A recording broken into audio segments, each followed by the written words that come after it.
You guys look great as the Ninja Turtles. I think we're going to start here at the early days of Jezzer Reyes, before he knew any of us and he was a Ninja Turtle. Mm-hmm. You have some good stories about that. And Jason Ybarra, who played Babu from Power Rangers, or at least says he played Babu from Power Rangers. He did. Oh, you're pretty confident in that. But yeah, this is for at least one episode. This is where it starts. Early moments of Jezzer Reyes. Guys, welcome to After Dark. We're doing a new series. It's called Spotlight On. Last week you saw Justin, who you know from the Henshin Hangout, with us here. This week, even though he didn't win the polls, because Elle couldn't be here, but Jezzer, you came in second place, and a convincing second place. So don't take anything away from you, kid. You're popular. But, Jezzer, as you already know, the spotlight is on you tonight. This is going to be you and I, our show. Yeah. It's really your show. I'm just highlighting the parts that I find the most entertaining. Oh, shit. My God. So, first of all, before we even get into anything, we have the Super Chat feature. What that does, that helps support the show. But in this episode, it's a little special tonight. What that does is that you get to ask Jezzer any question you want, and he has to answer it. Yeah. So, if you want to use that Super Chat feature, I highly recommend it. Jezzer, one thing that you've been trying to push for a long time here at that hashtag show is Cookie Face Army shirts, right? Yes. Well, if you want to get any other T-shirt, because the Cookie Face Army shirt, what's the status on those, by the way? So I have this local LA artist that's working on it right now, and we've been going back and forth, and I might need to move to a different artist because I don't think he has what I'm envisioning for it, because he keeps asking too many questions. Really? And yeah, it's just like maybe he's just stalling. Maybe he has a lot on his plate or anything. I mean, he's not doing a lot of work, so I don't understand what he's doing. I mean, his daytime job, he's like a mail carrier. And something. This is why this is going to be so entertaining, because he says things like that. It's not like he's doing a lot of work. He's not doing anything. He's just a mail carrier. Yeah. Anyway, if you want to get one of our shirts that are in the shop right now, check out TeePublic. The description is in the link below. You can get your Teabagger shirt for Elle. You can get your Battlestar Galactica for Daniel. Get our general hashtag show shirt for everybody else. You can get the selfie shirt, which I think is one of the coolest shirts. The Power Rangers in Space shirt, which is right there. I think it's an amazing shirt too. And Cosplay Never Stops, which is kind of your shirt as well. But if you want to get those shirts, click on the description and the link below. Now, Jezzer, we're going to start this up. Here we go. When you knew that you had to do this show, because you had to do the show, it was a mandate, not a request. Not a request. When he announced it with Justin on there, I was like, there was a poll first. Yeah, there was a poll, and I'm pretty sure I'm not gonna. I'm gonna have to do it eventually. It's kind of like ripping the Band-Aid off real quick. What was going through your mind this week when you knew you were getting ready for this? I'm trying to remember all the different stories that you have on me that you haven't told on the show, and that scares me a little bit. That would scare me too a little bit. That does scare me. It does scare me. First question, and we're gonna come out of the gate swinging. Are you in love with the Ninja Turtles? I am very much in love with the Ninja Turtles. I love the Ninja Turtles. I probably watched the first movie 1,000 times, and yeah. I'm not joking. I am serious. I probably watched that movie at least 40 times a year. Now, you got really nervous when I first said, "Are you in love with?" So I have a little question for you. What was going through your head right then? There are a ton of things that are going through my head right then. I think that are those Altoids or heart pills? It's like, I don't know. The whole love thing. I'm not in love with anything except for Ninja Turtles. Would you say that's a lie? Give me a lie detector test. That would actually be really cool if we got a lie detector test. Well, actually, let me tell you. So we're going to start this off. Now, Jezzer, you actually jumped around from a lot of places when you were a kid. Mm-hmm. You did not necessarily grow up in the same place. No. Talk to me about growing up, because you were an Army brat, right? Navy brat. Yeah. My dad's been he was in the Navy for 25 years. I was born actually in Oxnard, where I live now, and moved to Washington, and then from there I moved to Japan for 6 years, and then Spain for 3 years.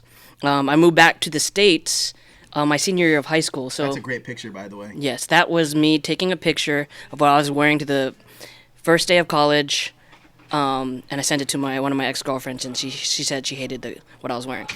And it also makes you look about a foot and a half taller. It does, definitely. I had taken my little flip phone, and there's a little timer thing, and I angled it up, So which of those countries was your favorite? I wish that I would have switched living. I wish I lived in Japan, in Spain younger, and lived in Japan while I was older. That way I could experience the nightlife and experience the cars and driving, and just there's a lot more stuff to do in Japan versus in Spain. In Spain, it was a lot of history stuff. Like as a teenager, I did a lot of, especially in high school. I went flying from Spain to other European countries was super cheap. Yeah. Like ridiculously cheap. So every weekend I'd be in a different European country. And sometimes I'd go with my family, and I didn't appreciate it at the time because it's old stuff. It's like that's the old world. Why are we looking back? So yeah, I probably would have switched it around. Now, when you were in Spain, did you feel the same height as everybody else? No, actually, in Spain, they're really tall in Spain. Now, see, when I was in Sevilla, though, I was the biggest guy when I went to a club. No, but you're 6. I'm 6 foot even, yeah. roughly 6 foot 6'1". But I felt like a giant. Well, Sevilla, that is like maybe. It's also the closest part of Spain to Africa. Yeah. That's actually 15 minutes away from where I lived. I lived in a city called Rota, and you're correct. It's like right across from Africa, and there's actually an island in between called Gibraltar, where you could go for $20 and hang out with evil monkeys. These are evil monkeys. But yeah, that's me and my cousin, and I don't know what I'm doing there. Now, you talked a little bit about Japan, and currently you're on the Henshin Hangout show. You're also on yes. Round of the Ranger shows. Did you have any knowledge of the Kamen Rider / Sentai stuff? I knew the Sentai stuff because when I got to Japan. So I left the United States when Zio started coming on. I left at that episode where Tommy and his brother are trapped in a cave, and they have the arrowhead. The arrowhead. I left at that point. There's a big traveling. There was a big gap. I missed a few episodes, and when I got to Japan, the military base. That's in New York. The military base in Japan, they don't have live TV. It's what they do is they have like a place here in the States, and they record 2 weeks of American TV, and they send it to a broadcasting company in Japan, and so I get my stuff 2 weeks after. So there's a huge gap.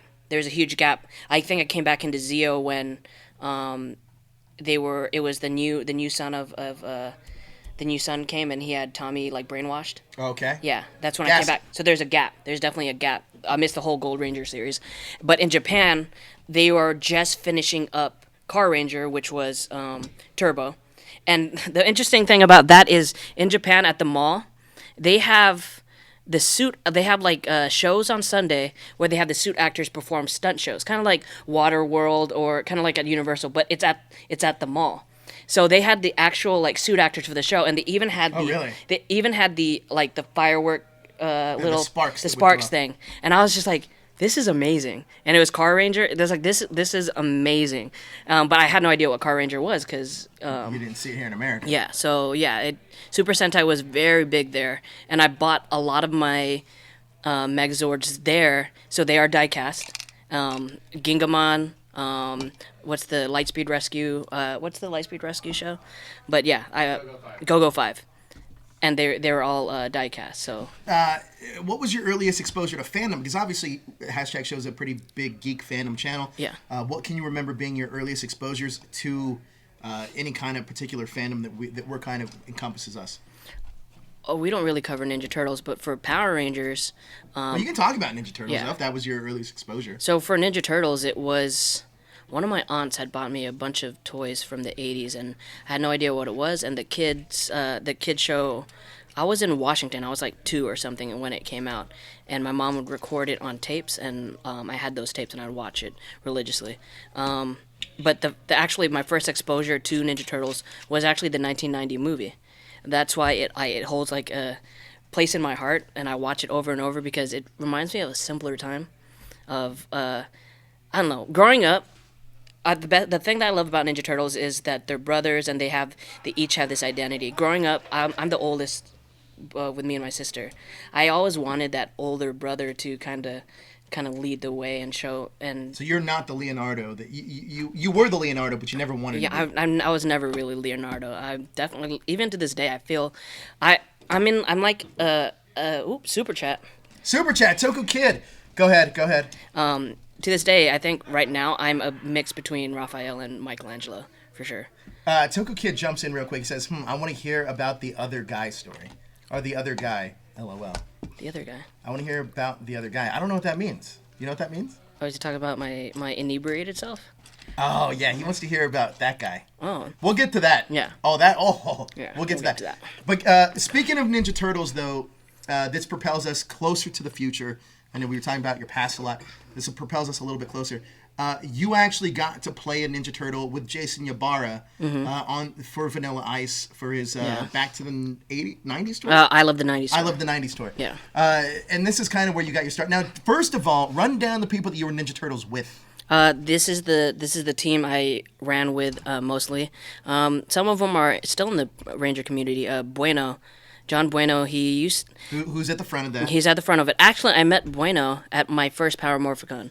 So we don't talk that much anymore, but I owe him a lot as far as getting into the fandom and getting exposed to the fandom. He had tagged me in a lot of stuff on Instagram. He had shared a lot of my stuff, and he had, like, whenever he saw a post of Alpha 5 at Power Morphicon, he'd like redirect them to my page. And then that's how, early on with Facebook and Instagram, that's how a lot of that stuff came to be. That was my very first picture with David Yost. That was amazing. That was awesome. I think, yeah, definitely. Power Rangers led me. Hold on, before we get into Power Rangers, Power Rangers led me into Ninja Turtles. I want to go back to that Ninja Turtles picture real quick, if we can. Okay. The reason I want to go back to that picture is because, talk to me about the other guys, though. Okay.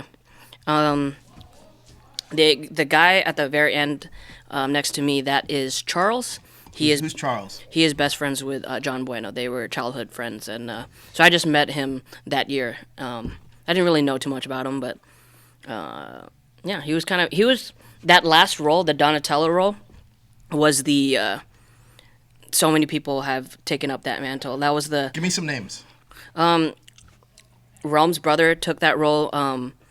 Jason Barr took up that role. There was a bunch of people that, to save money, that whenever we go on tour, Jason Barr had like a street team at the time, and he'd have like that member pick that role up. Now, the person that we didn't, that's a great video. Who's that right there? That is me. So when Is this kid's birthday party? Yeah, when I first started off, I was really, if you guys have seen the 2007 TMNT movie, I was Cowabunga Carl. I did parties as a Ninja Turtle, and it was not fun. I had a lot of fun, got a lot of free cake, got a lot of party favors and stuff, but that one was actually in Sylmar, and at the time, it was summer, it was 110 degrees outside. Keep in mind that those suits add on another 20 degrees as far as like, because they're not breathable. It's all like latex and foam. It's not breathable. You can't even. I would not smell those suits right after we had done a show in them because it was gross, it was disgusting, and I would probably throw up. Now, you kind of glazed over the dude with glasses. That's Realm. You glazed over that name. Yes. But is he the one that got you into this? Into Ninja Turtles? You said Bueno was the one that got you in. No, the person that actually got me into the Ninja Turtle suit was Jason Ibarra. Well, we're gonna get to Realm in just a little bit Yeah. because I know that you have a lot of opinions there, and we're gonna figure all those out. But speaking of performing at parties, you did that as well as a stripper. For a short period of time, yes. Yes. Now, this is something that a lot of you guys don't know. Why you're biting your lip there? Just in case, like, someone that I know personally is watching this. Well, some of them won't know either. Now, talk to me chat me up about how you got into that. I had some friends that have been doing it for a while, and they made pretty decent money. Like they. Wow, no story ends good when you start off with that. Just time out. So like straight out. Hashtag Cookie Face the stripper. Was that your stripper name? Would it be now? Would your stripper name be Cookie Face now? I actually didn't have a name. It was just Jezzer. Yeah, it was like because that sounds like a fake name. No, they didn't even use that name. It was so my friend had like. Love that the views are peaking at this point. At the time, like PSPs were. Like at the time, like the new system out there was like PSP, and like my friends would just get all the accessories and all the games. I was like, where do you get the money to get this, and why do you have so much cash on you all the time? Coming to the stage is Cookie Face. Cookie Face. Get those dollars out. Cookie Face is going to be in the front row. If you're looking for a private, they're 2-for-1 special. It wasn't like there wasn't like a set stage and a venue. That would have been weird. It was more like parties. So I did 2 events. Okay. There are 2 there's one bachelorette. Did you actually go by the name Jezzer? No, they didn't need to know my name, really. Really? Mm-mm. Okay. The person I was doing it with was a bigger, like, muscular dude, and I was kind of like, I think when I like imagining it now, I'm imagining that one Chris Farley, Patrick Swayze skit from SNL. I feel like it's like that, but I wasn't a big guy. I was like really skinny back in the day, and so I was a skinny kid. I had no muscle. So all these women just thought you were just a kid. I was just a kid. I looked like a kid. Time out. Hold on. Let's dig deeper into this. So I know this is what you signed up for. So they knew that like this was going to be like this is a weird kind of like fantasy where it's like the lady. This is like the cougar fantasy. This is because the women. Did they know that? Did they know that going in? Did they know that you were like just a kid?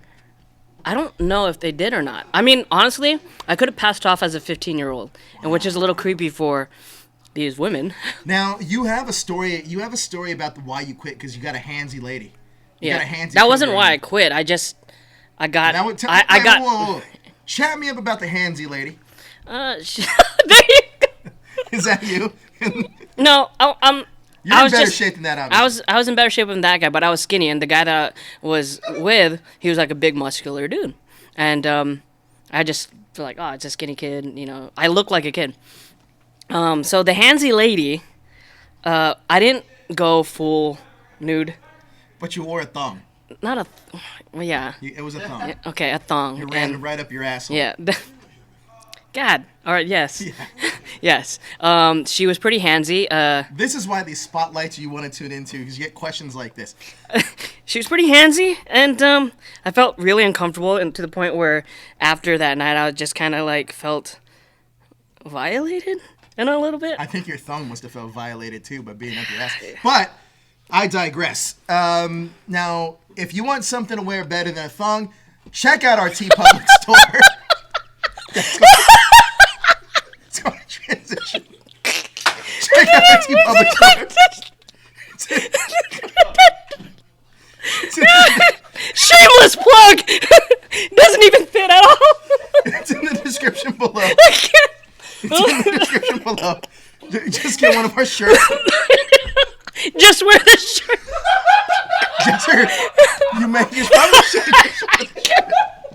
You should have just wore the shirt. But if you didn't want to wear a thong, wear one of our shirts. Check it out, description below. That's what that is. And if you have more additional questions for Jezzer, you can reach him at THS Hashtaggers on Facebook. That was called a transition, friend. That's how you do that. That was a terrible segue. That was a good segue. But let's go back to this. Now, why did you quit stripping? I was able to buy my PSP. Wait, did you only do it to buy a PSP? Yeah. Wait a minute. Hold on. You didn't do it to buy a PlayStation 1, not a PlayStation 2. You started stripping to buy a PSP. Yes. No, we didn't have Vita at the time. It was just PSP. Everybody's busting up in the chat right now. There's I'm weak.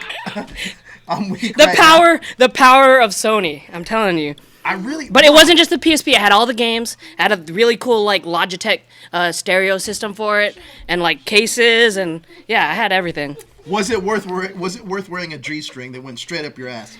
Yes, it was. It was definitely. It was all worth it. Definitely. Do you still have that PSP? No, I don't. As a reminder? No, I don't. I do not. I still have some of the games I got from it, but no, I don't. Oh man, must have been some good times in your life, right? Yeah. Yeah. Would you do it again? Let's say you didn't have a PS4 in the new Spider-Man game. Would you do it again for that? Do you think? If I was in shape, yeah. I have no shame. You have no shame. There's you cosplaying as Rufy. Now I do want to get into this. moving forward a little bit, progressing out of your stripper days. But this transitions, right? So a lot of people thought that you were playing a little kid as you took off your clothes. Now people expect you to play somebody else in a character that you make costumes for. And right here is a great example of Rufio. So how did you get into cosplay? Now that's a transition, kid. That is a transition. So, this was actually my very, very, very first cosplay. This Rufio. I was looking because I had got.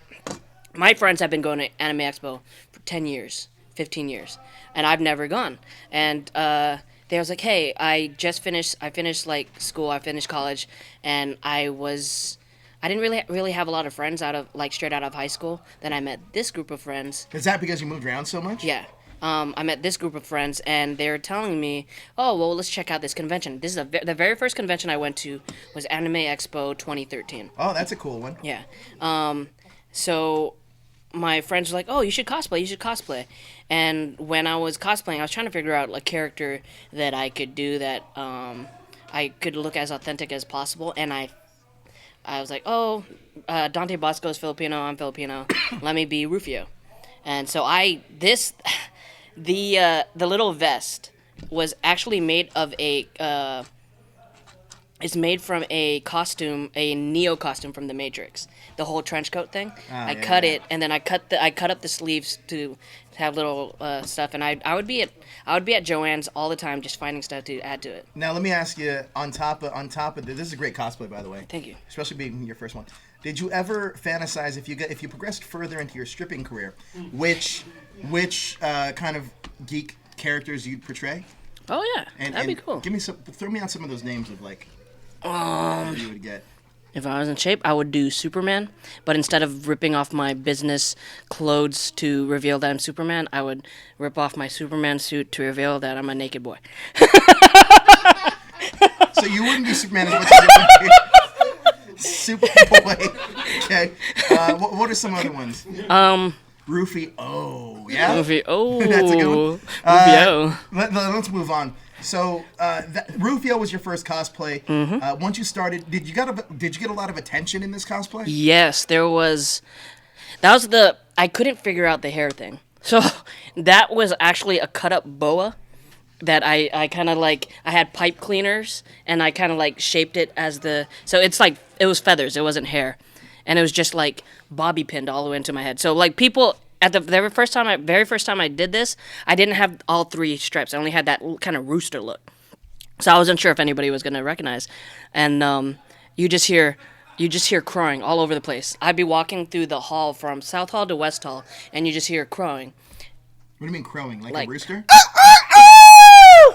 Yeah, so you just hear crowing and crowing. I was like, God, this is crazy. This is amazing. So I just kind of ran with it. So from a performance as a stripper to a performance as a cosplayer, mm-hmm. you liked being in the center of attention. You liked having that. I am a Leo, so it's kind of in my. So let me ask you this. Now, we're a positive show here at that hashtag show. If you had to give words of positivity to any other cosplayers or people that want to get into cosplay that maybe might be body conscious or might be I'm not the right race, what message can you send to those cosplayers? Since you started off as just with one streak and kind of definitely a homemade cosplay, mm-hmm. What kind of positive reinforcement can you send to some of those people that actually want to do cosplay but might be hesitant about it? If you want to do it, do it. If you're kind of feeling a little hesitant because of the whole body image or your race or anything, don't. I think the people that cosplay stuff that they really love, they put a lot of work and love into what they're creating that transcends the limitations that you have with your body image or your race or ethnicity. I think if you really love it, do it. That's what I think. And you continue to do that. Yeah, but I mean, you retired cosplay. We'll get to that in a second. We'll get to that later. But I know a lot of people now being authentic to the source material is key. That's only key if you're trying to be popular or whatever. But if you're just cosplaying to cosplay, do it. Speaking of cosplay and popularity, what do you feel about cosplay popularity? What do you feel about some of these famous cosplayers making a name for themselves? More so, I mean, this isn't to sound sexist, but more so of the boudoir stuff, kind of the Patreon stuff. I really want to get your opinion on that. Around 2015 is when I kind of jumped on fully into cosplay. I was part of a thing called the World Cosplay Summit, and mainly a lot of the popular cosplayers are women. But this world that I jumped into, it wasn't like the LA, Southern California cosplay crew. It was. I feel like you're sidestepping my question. I'm getting to it. Okay. I'm getting to it. Early on, I didn't experience the elitism and the cattiness of some of the cosplayers here in Southern California. So my journey in cosplay was a little sheltered because I was dealing with cosplayers that was their craft, that was their skill.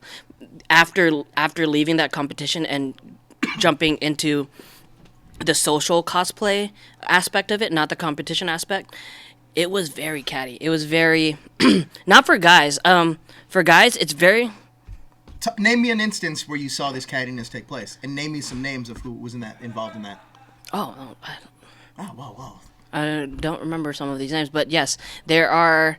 With girls, I had some friends that they were cosplaying a certain thing. There's one time, my friend was cosplaying as Raven from Teen Titans, and Who? Huh? Who? Raven? Who? Raven. Your friend. Oh, her name was. What was her name? She's apparently not. Not that. Yeah, she was a cosplay friend, and she just got criticized because she was chubbier and she didn't look like Raven, and I thought that was messed up, and I was kind of thrown off by that, by just like. It wasn't just girls too. It was guys doing it too. It's like that's messed up. That's not cool. But I've never really. Oh yeah, I did actually. I got criticized for my first Alpha 5 costume. They said, "Oh, it looks like crap. Your head looks like a hamburger. Why do your shoes look like bread?" Because what I did initially for the shoes is I had Mickey Mouse shoes and I spray painted it gold. That makes sense. But the like furriness and the fabric of it, they started clumping together, so it started having this weird bread look. So yeah, I mean it's just. Yeah, can you see it? Yeah.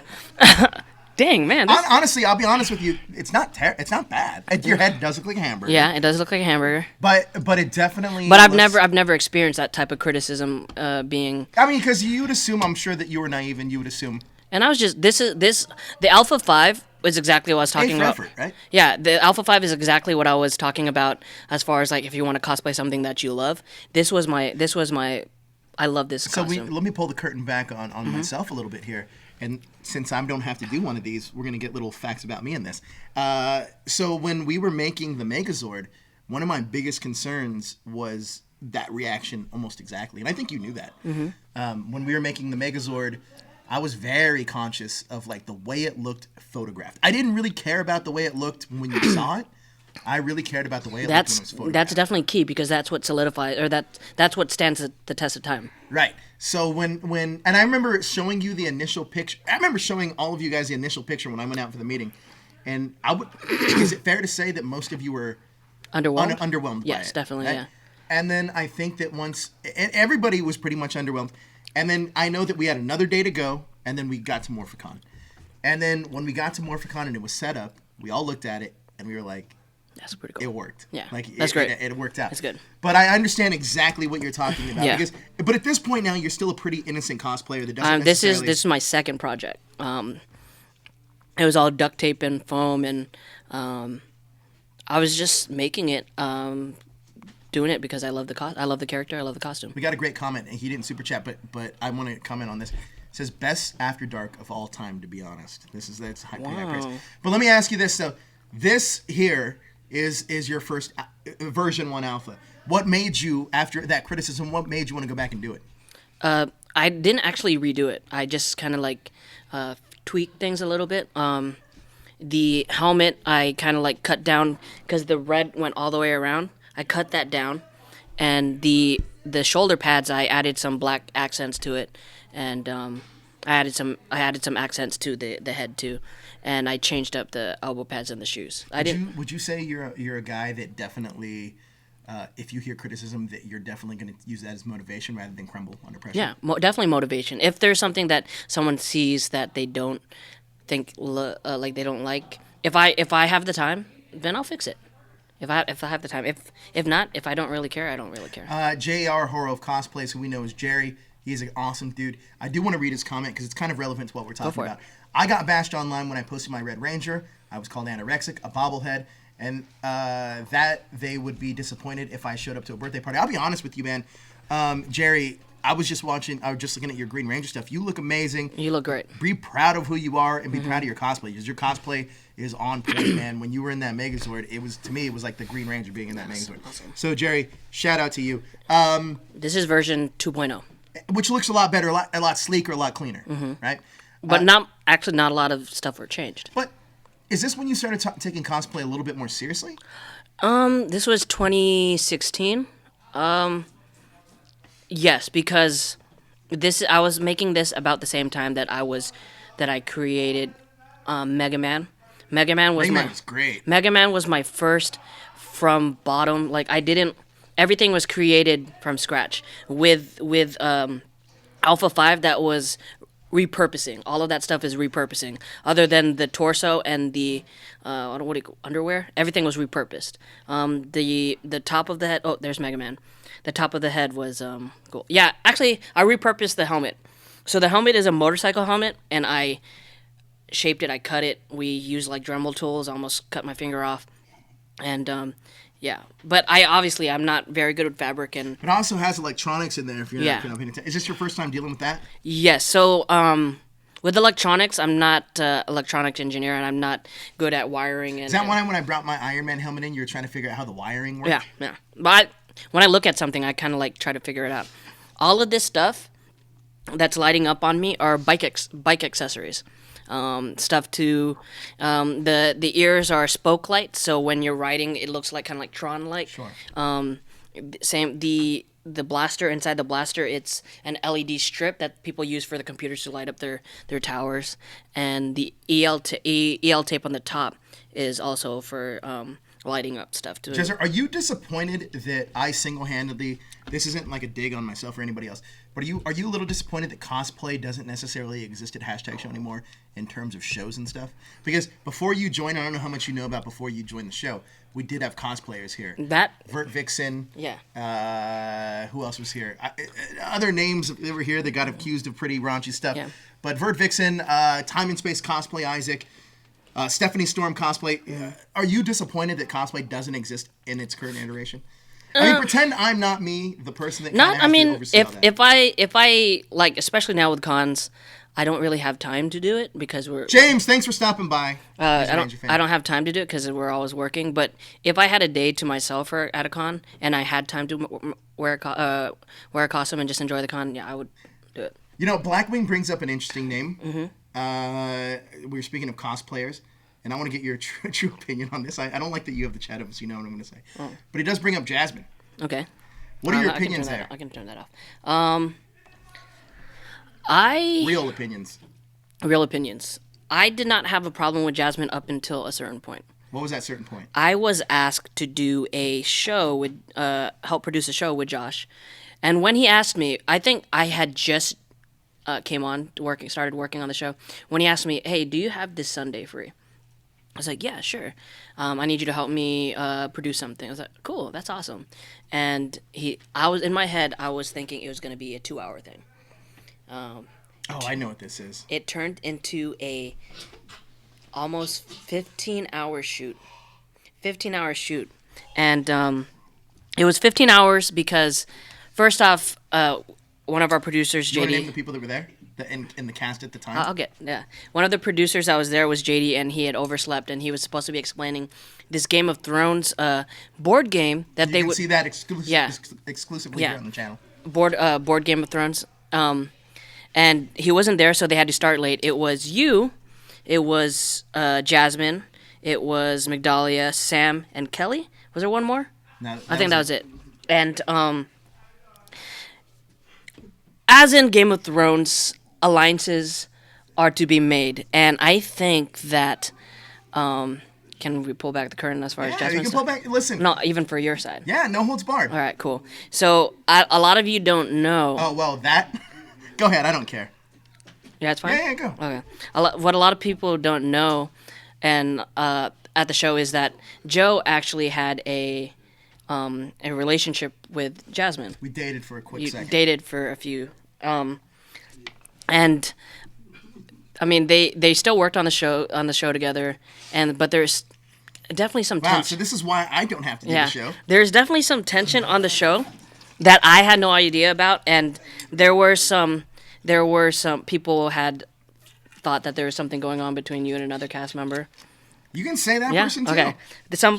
They thought that some people thought there was something going on between Joe and Migdalia, and Jasmine was on the show on a game show with her, and they had made an alliance because you guys were sitting next to. They had made an alliance, and I think that Jasmine felt ambushed, and she felt like there was an alliance between you two, and you guys were ambushing her, which it's Game of Thrones, and she just kept arguing and being very argumentative with these two and with everybody. There was so much. Actually, it's not just the three of them. There was so much arguing. Sam and Kelly were kind of like getting a little testy. But in fairness, in that game, it was a long game. But in fairness, in that game, me and Migdalia didn't make it. We didn't make it a secret that we were in an alliance. Yeah. The ones that did make it a secret in the alliance was me and Kelly. Yes. No one had idea. If you guys really if you guys want to watch these are very entertaining. It was a long show to shoot, but it was very fun. So yes, that whole situation, Jasmine was yelling. There's a lot of yelling going on. I almost thought there was going to be a fist fight between Jasmine and Migdalia. Yeah, there's a lot of yelling going on, and we also had our other producer Keith there, and he had to just like take them out. But I mean, Blackwing says she was in THS last year. She's cool and a very strong person. I do have a question for you. Oh no. We're being honest here. Let's be as candid as we can be without really getting people in trouble. With certain remarks that people have made here at Hashtag Show, would you go as far to say was that this show or that Game of Thrones, is that the only problem you had with her? No. That was a very shaky no. Coming into this entertainment side as being a civilian, there's a lot of things that I learned. Sometimes like you get further by keeping your mouth shut. Like if there's something that you believe in that is kind of taboo, or like a lot of people don't share the same opinion, sometimes you got to swallow your pride a lot. Sure. And I mean, and publicly, definitely. Publicly, you and I haven't been really. Neither of us have really. Actually, this is the first time we're actually even touching on it. We're not going to go into it because I'm not going to do that. Like open up that. I'm not going to open up the can of worms. But I do think that like if everybody knew every situation that went on and why certain people aren't here anymore, I think it would be very eye opening to a lot of those fans. Like although this is like we're being very candid, that's all the heat is gonna be on me. I'm not gonna try to like place it on other people and kind of damage some of their reputation, because that just sucks. Recently that has happened to me, and it's not. When did that happen to you? Really? Yeah, I don't remember. This whole. Oh yeah, never mind. Yeah. No, we can talk about that too. Okay. We'll talk about that in a little bit though. All right. But I will say this is that I think a lot of what you guys see. Listen, the people. Let me ask you this, Jezzer, because this is a good question for you. The people that are here right now, there's 13 of us. Would you, in your opinion, say that this is the stronger 13 people than we've had in the past? Stronger 13 than we had in the past. I think so. I feel like there is some divide. I feel like we need to have like some. And we're gonna get into that too. Yeah, we have to. I feel like we need to do some like team building experiences to get us I think once everybody's on the same page, that it'll run like really smooth. Okay. But this is a strong team. We'll get into that, but I think it's fair to say that the reason why certain people aren't here, I think that the biggest part of this is that, and I understand, and I'm not trying to deter anybody from anybody else, but there are definite reasons why certain people aren't here, and there's also reasons certain people have left. Not because we're on bad terms. We're on great terms with a lot of the people that have left in the past, but it's just certain people that either professionally or personally didn't necessarily work out. Mm-hmm. Is that fair to say? Yeah. And like going into a little bit more, I actually was not supposed to be on the show. I mean, let's really be candid about this because there's 13 of us now, and there's a lot of the people that aren't here are still here technically. Mm-hmm. Like Tony's not on the cast anymore, but she's still here. Still here. Josh isn't on the cast anymore, but he's still here. Yeah. Who else falls in that category? Jordan's still here. She's not on the cast anymore. But there's a lot of people that are still here. They're just not necessarily one of those 13 people that were chosen. So chosen's the wrong word, but no. I mean it's true. But definitely, I fell into this as a fill-in for somebody else. You were trying me out, and you didn't say. Yeah. What was the role that I was brought on to? I can't really remember the first thing.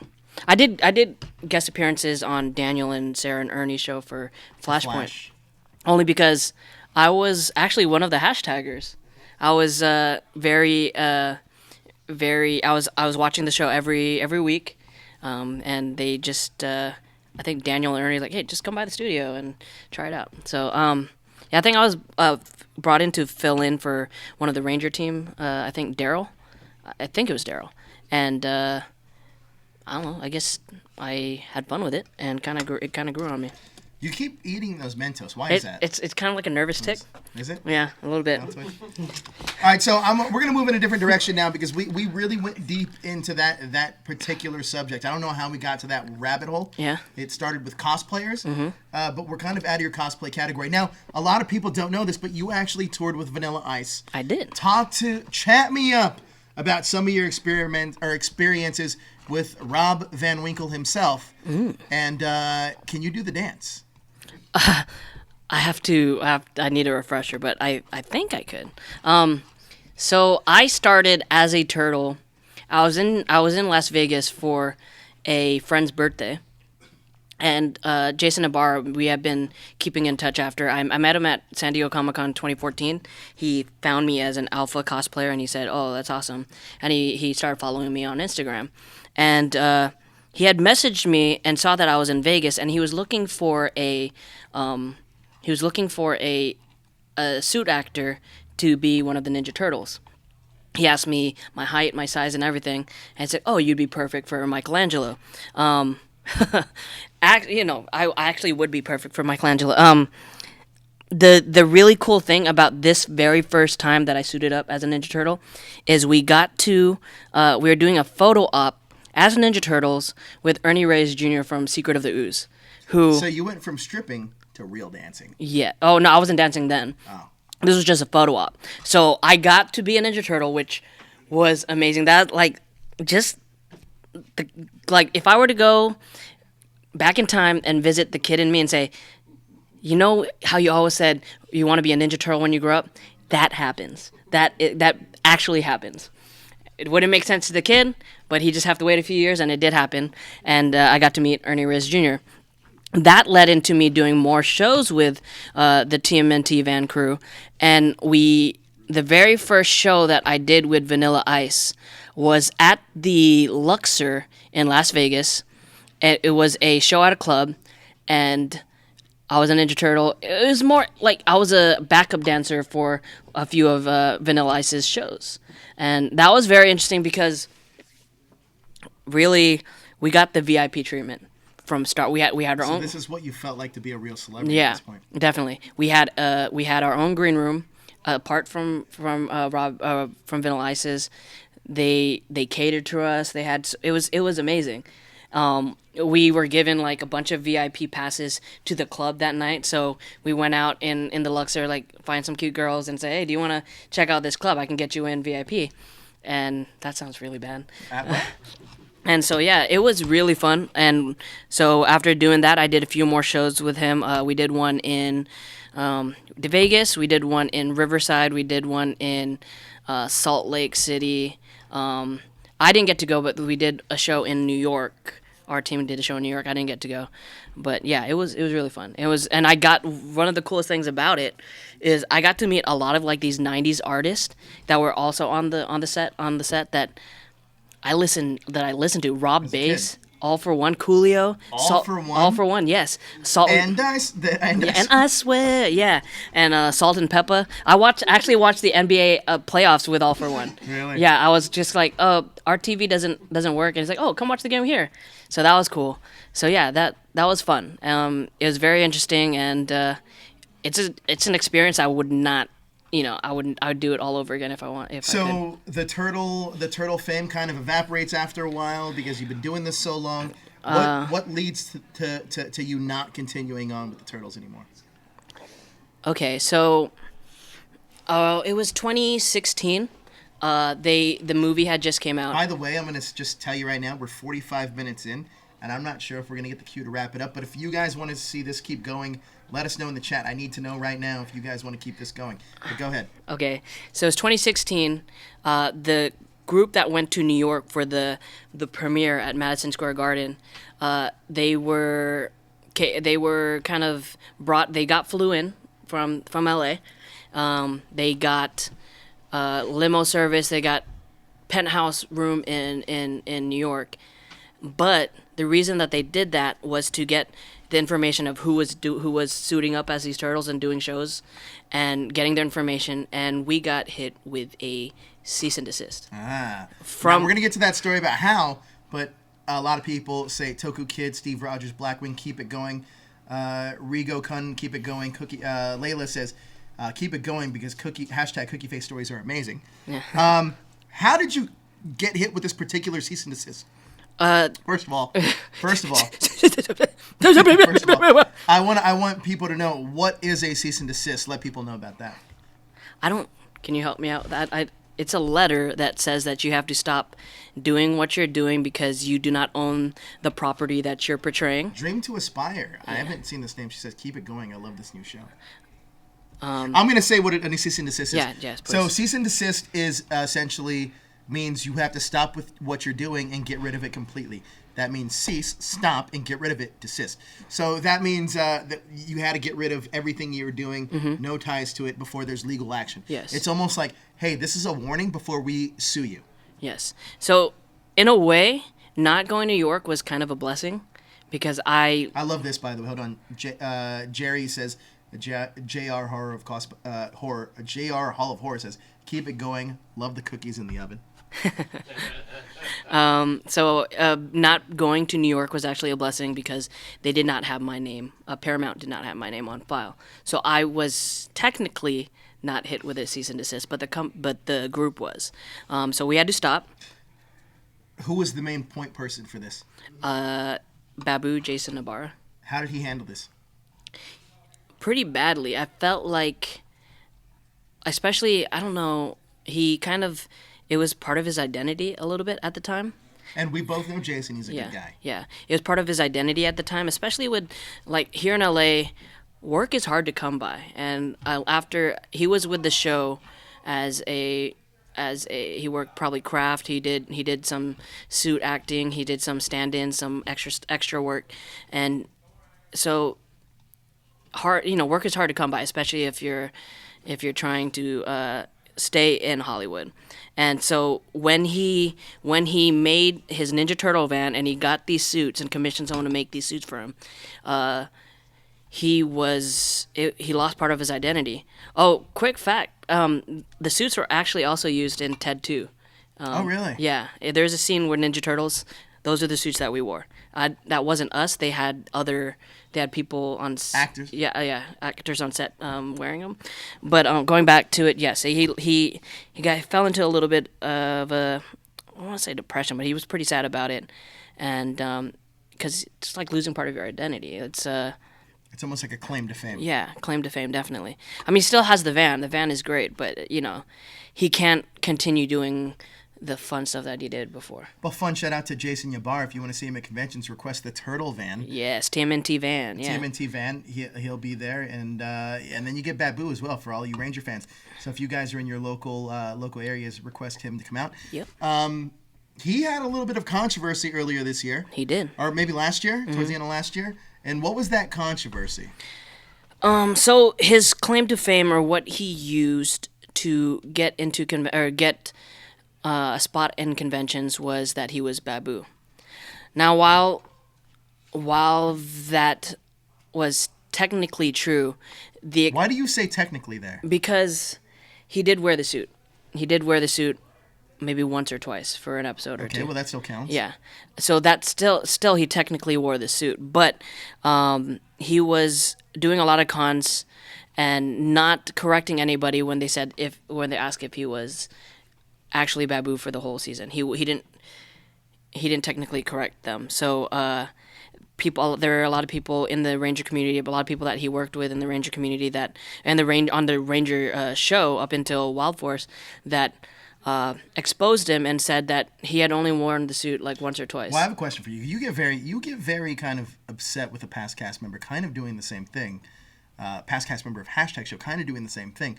Why is it that, in your opinion, Jason Yabar gets a pass and said cast member doesn't? I guess it's a little bit of a bias, I guess. So you're not an objective person, you would say. I try to be, but we're human. Sometimes a little biased. I can be a little biased. Fair assessment of yourself, and I agree with that. You can be a little biased. Sometimes you're an asshole too. We'll play the dick bag game a little bit later. But when we're progressing a little bit forward, you guys know about his cosplay. You know what he's done. I met you during your cosplay era. Chat me up about how you met the greatness that came into your life. You probably... Hold on. We'll not say it like that. Let's say it realistically. I like to call you the best day. The best day of your life is when you met me. So talk to me about the best day of your life. You actually met me 2015. You didn't even know it. I didn't know it. No. You were a peon, but then. No. We were at this show in I don't remember where it was at. It was called LA Cosplay Con. I met you there? Yeah. I was getting interviewed for... What was I doing there? You were producing a show, I think. You were behind the camera. I actually don't even know this story. Yeah. This is the first time. So I was getting interviewed by... We should have prepped. a cast member. I don't even know if you guys have the footage. A cast member... Time out. I got to bring this up real quick. Okay. The greatness in his life. You mean Miggy? We'll get to that in a little bit. Who said that? Says that? Matthew Thompson says that. that. Oh my God.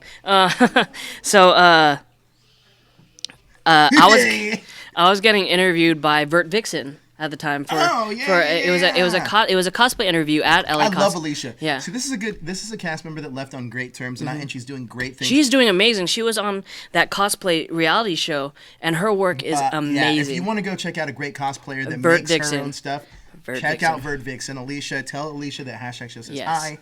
We love Alicia here. So yes, I was getting interviewed by her. Spicy cookie. Whoa, I feel like everybody already knows this. Yeah. Oh. Hashtag spicy cookie. We're gonna Can you continue the story? And so as I was leaving, you're like, "Oh, this is gonna be on our YouTube channel, that Hashtag Show." I said that. Yeah, I breezed by. Didn't really think twice about it. That con was actually a great networking. I met a lot of people there, and at the time I didn't know that I was gonna cross paths with you guys again. After doing the Turtle shows, I had a short stint of being a handler for Power Rangers, and I think that's... who in particular? Give me some names. Who did I handle? Yeah. Kevin Kleinberg. Kevin Kleinberg, who's a great dude. He is such a nice guy. He's so nice. He actually gave me a bunch of free coupons to like his yogurt shop. He owns a few yogurt shops. So he's probably one of the Rangers that took their money, invested it into like. He did something good. Yeah. Good and Deborah. Oh, I love Deborah. Deborah. Oh my God, fun story. Deborah had brought her cousin to handle for her, and I was kind of at the time. I was kind of flirting with her cousin. Because she was cute. She was cute, and I always tell Deborah, "Is your cousin coming back? Is your cousin coming back?" Because it's been a while since I've seen her. She was really cute. I kind of was a little smitten. I enjoyed that weekend. It was Long Beach Comic Con. Actually, That was like 3 years ago. 3 years ago. Yes. And then who else? At LA Comic Con or Kamikaze at the time, I was for Deb. I was doing for Deb again. Deb and Jack Guzman. I love Jack. And that's You where have a fun story about Jack. We'll get to that in a second. yeah, and that's where I met you through one of our friends at the time, mutual friends at the time, Rome. He introduced me to you and to you and JD and Josh. Probably in his mind now, worst decision he ever made. Yes, he kind of like dug his own grave, but you gave me the knife and play your cards right and you're gonna get that knife. We're gonna get to realm stories in a bit because we know that there's some pent up animosity there. Yeah. But we're gonna dig deep tonight, like we haven't already. Oh my gosh. So let's continue this conversation with that. So you handled the Rangers for a while, and we're talking about our first time we met. I said to you, whatever I said, There's actually a picture of our first meeting. You were wearing a blue Dino Charge. This is the Yoshi days. This is the Yoshi days. This is so. That couldn't have been possible. That couldn't have been our first meeting. Why is that? Because Yoshi wasn't a Ranger when Alicia was still on the show. No. I met you first when 2015. Then I met you again. We crossed paths again. LA Comic Con. Yeah, I remember that. At that time, so I looked into #show. I saw your Power Ranger interviews. I was like, oh, this is pretty cool. Power Rangers. That's when I started getting back into Power Rangers. And so yeah, we met. There you go. Do you remember that day? You probably don't remember me. Young and hopeful I look. I know that was a. Before all the gray set in, before I got stressed out by morons like you. Yeah, look, I look young there. Like thinner we look. Yeah, God. Right? That is so crazy. It's crazy. First, that's 2015, 3 years ago. 3 years ago.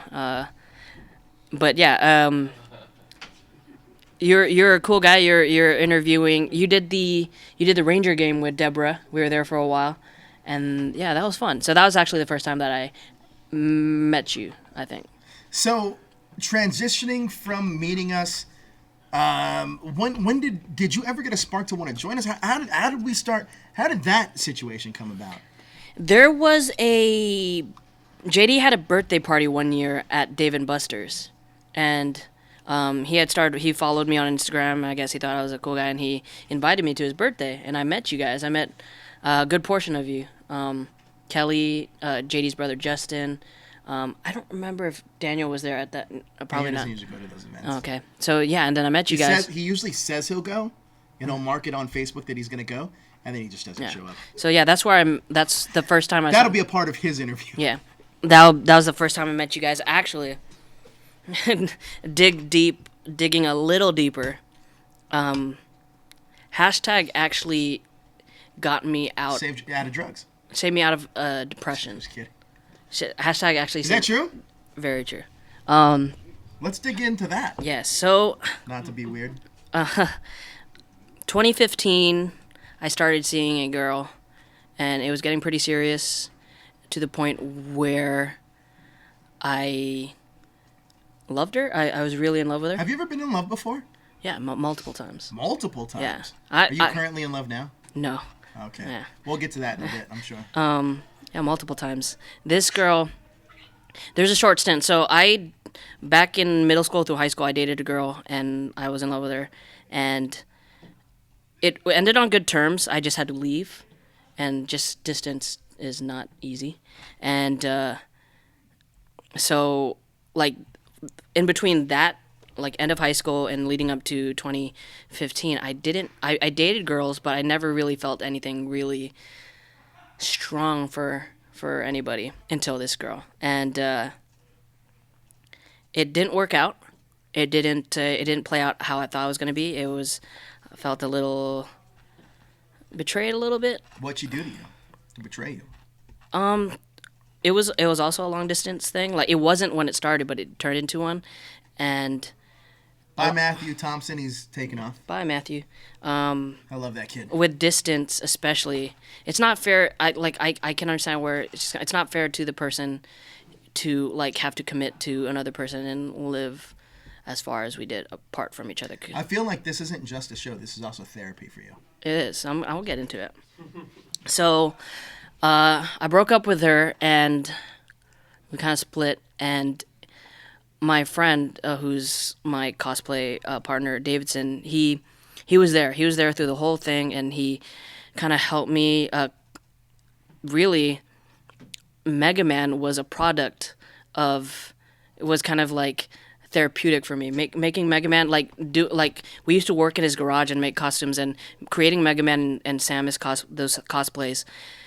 It was kind of it was a good buffer. It really helped those costumes. Yeah, it really helped kind of like keep moving forward and not really look too much on the past and what had happened, and so yeah, that was fun. That's when I went into cosplay competitions. After that ended, kind of like I was still in a pretty dark place. This is not. Are you mainly in a dark place because of the relationship not working out?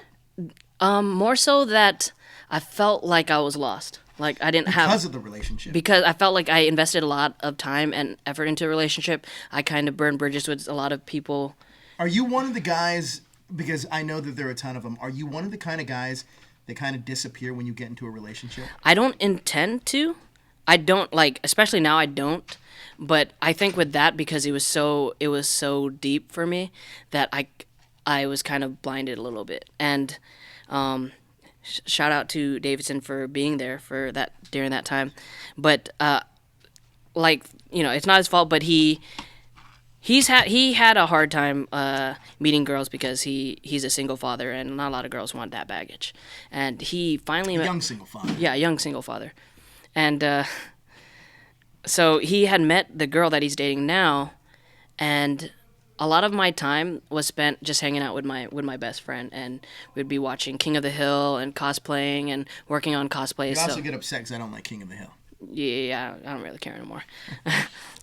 And so he met this girl, and understandably, a lot of his time was spent with this girl. So then it was my whole thing. I kind of fell back into that mode of not having a place or not having a purpose. Now, when you kind of were in this relationship, or not, when you kind of get out of this relationship into this, I call it the haze, kind of get into this haze. Was Davidson trying to get you to do Mega Man mainly because to get your mind off of it? A little of both. We were going to go to Portland to compete for the first round, and it kind of killing two birds with one stone. Like, get the work done. This is actually the first day I met you. Get the work done. Get the cosplay finished, and get ready to compete and perform.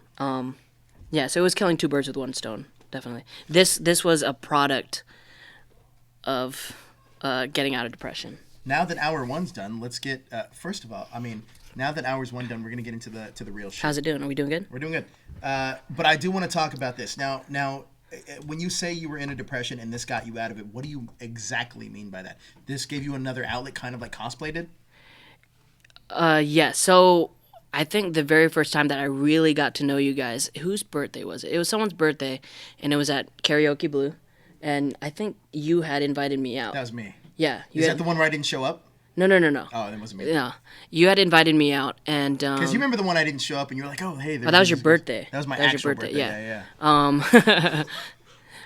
So you invited me out, and it was cold. It was during winter. It was like December or something. It was like Christmas time. That must have been Daniel or JD. It's one of the two. And I brought I brought my friend Neil with me, and we kind of hung out with everybody. That was JD. That was JD. Yeah, I believe so. And so and I just got to know you guys, and had a lot of fun, and we kept hanging out. I just kept hanging out with you guys at cons, at events. Not really. I didn't really go to the studio yet, and then after a while, I came to the studio a few times. There was that Flash finale or something. I brought pizza. Oh, because is that when we started asking, hey, let's get you on the show to do the Flash show, right? No. It was more, I was just kind of showing up.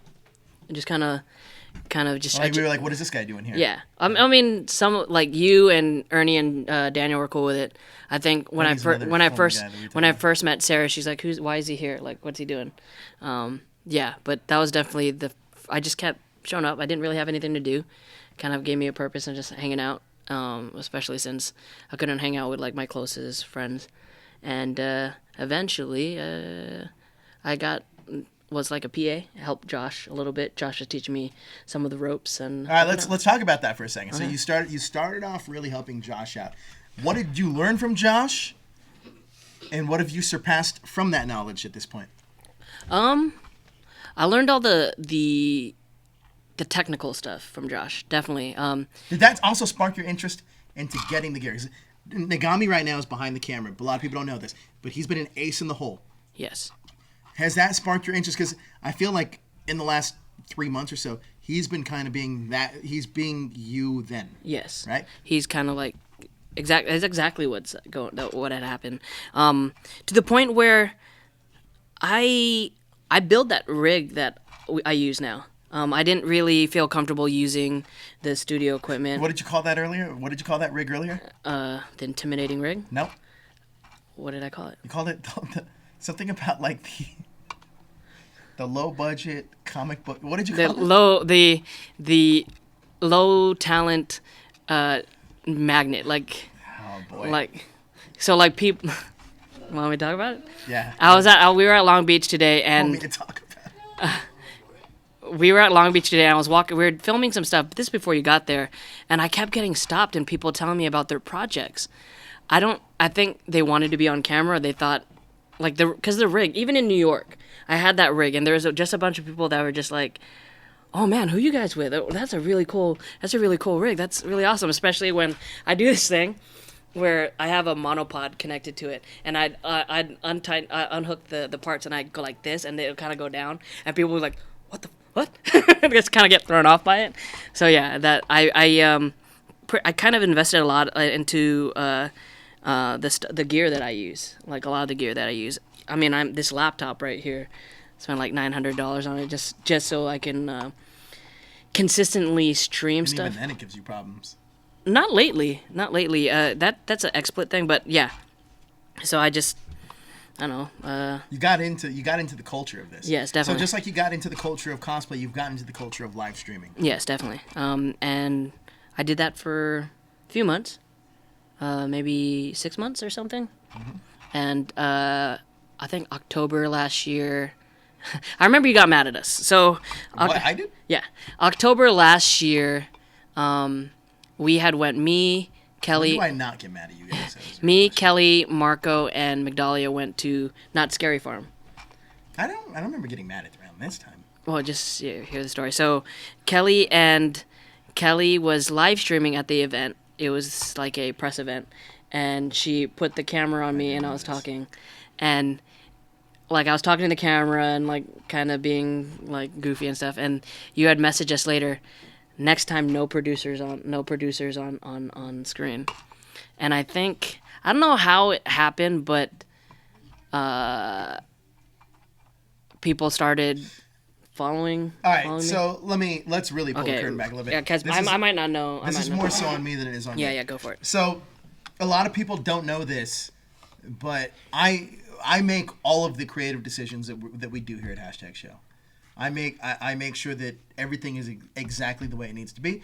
It's not because I'm possessive. It's not because of this. It's not because of any kind of weird OCD thing. It's because it's all basically analytics and performance and everything else, right? Mm-hmm. So my whole thing is, at the time, we were trying to get everybody acquainted with the people that we were putting on camera, and I felt that when you were throwing other people on camera, it was taking away from the spotlight that I wanted it to be on, which at that time was, I believe it was Kelly and Migdalia, right? Mm-hmm. And I wanted to make sure they shined, but you were all over it. And you, credit to yourself, you stole their spotlight. And no, I mean, it's not what happened intentionally, but it's what happened. Mm-hmm. And this is why I made that mandate. Hey, I don't want producers on camera. However, and a lot of the folks here that are watching know this, it's one of those things where it's like, oh, where's producer Jezzer? Where's producer this? Where's producer that? And when you realize that that's a weird trick.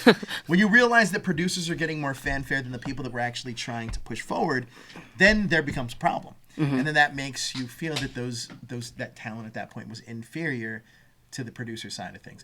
And then I made the decision, all right, fine. You know, he has the fanfare. Let's just go in that direction. Right? So there was always a reason behind the decisions that I was making. Definitely. Yeah, I understand that. But I also understand the whole producer thing. Yeah. Sure. Which is, you know, it's kind of my fault. I was having a lot of fun, and yeah, I kind of overstepped my bounds a little bit. So another heart pill. Yeah. Another heart pill. Yeah. All right, so time passes, you're with us, and then when do you officially realize you're going to be a part of the cast with us? And what are your reactions to that, actually? Because at this point, being a producer is I feel like you liked it. And you still do, I mean... I produce, I still try to produce a lot of... You just got that taken away from you, but no fault of your own, really. No, I mean, I still do the Power Ranger interviews and everything, and handling all that. But...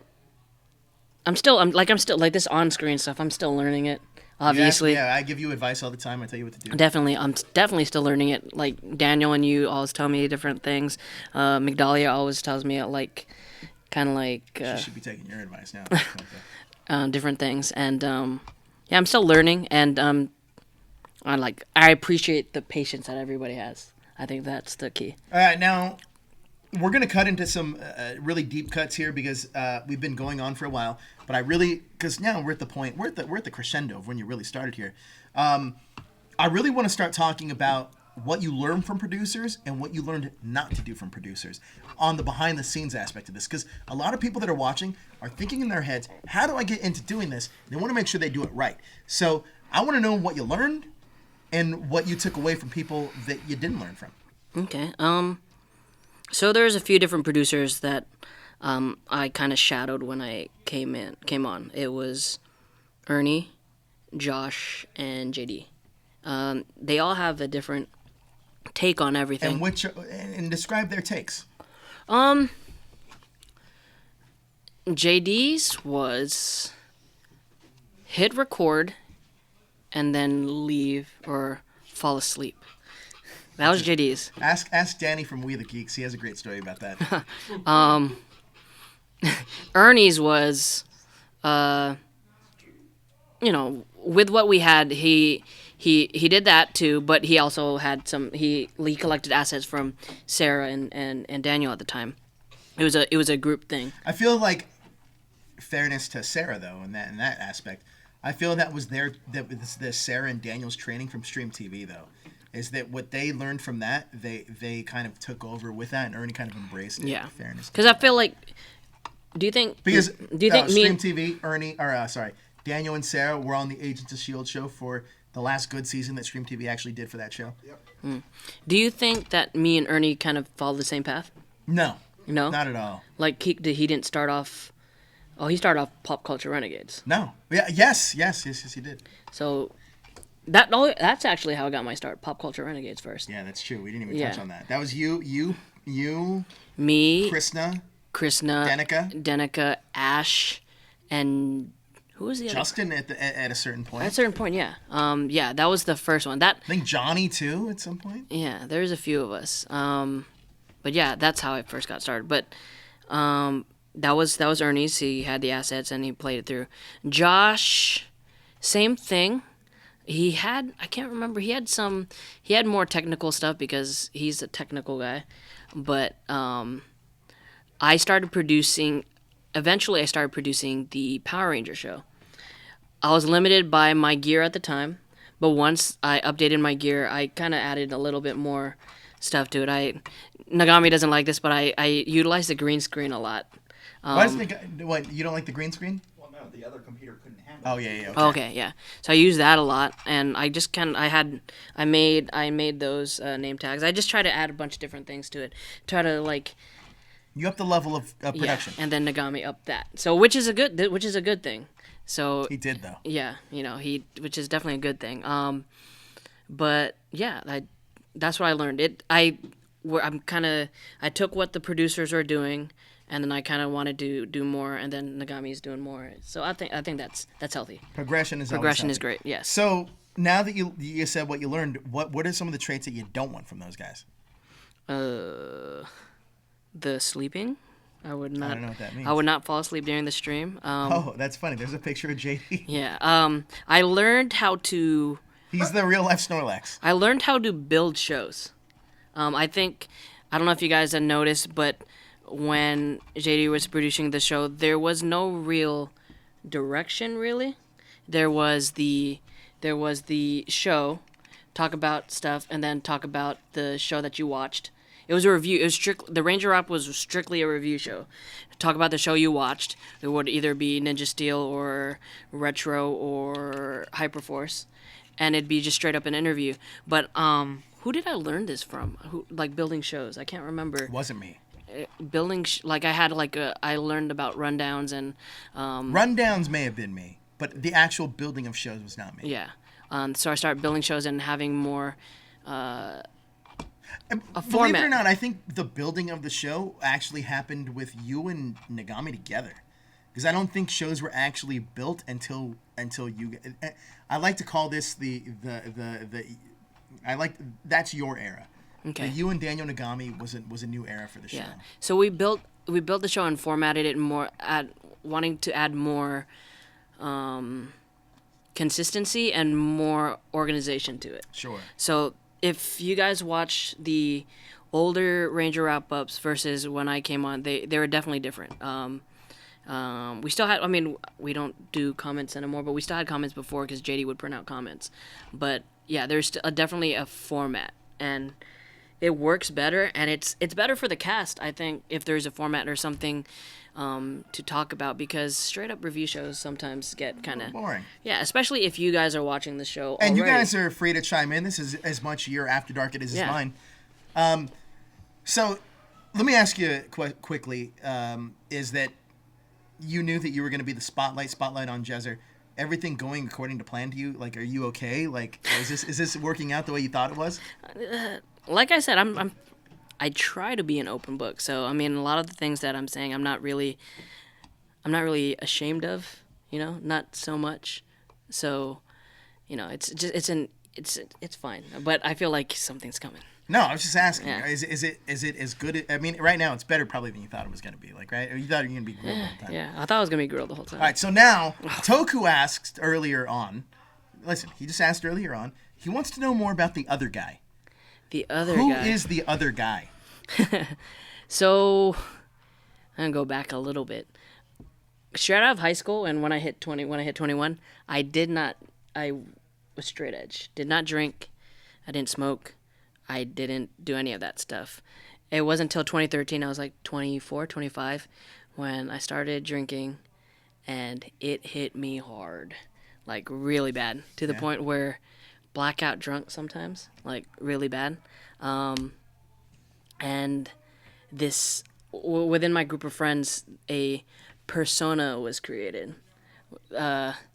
His name was Zeus, which is part of my first name.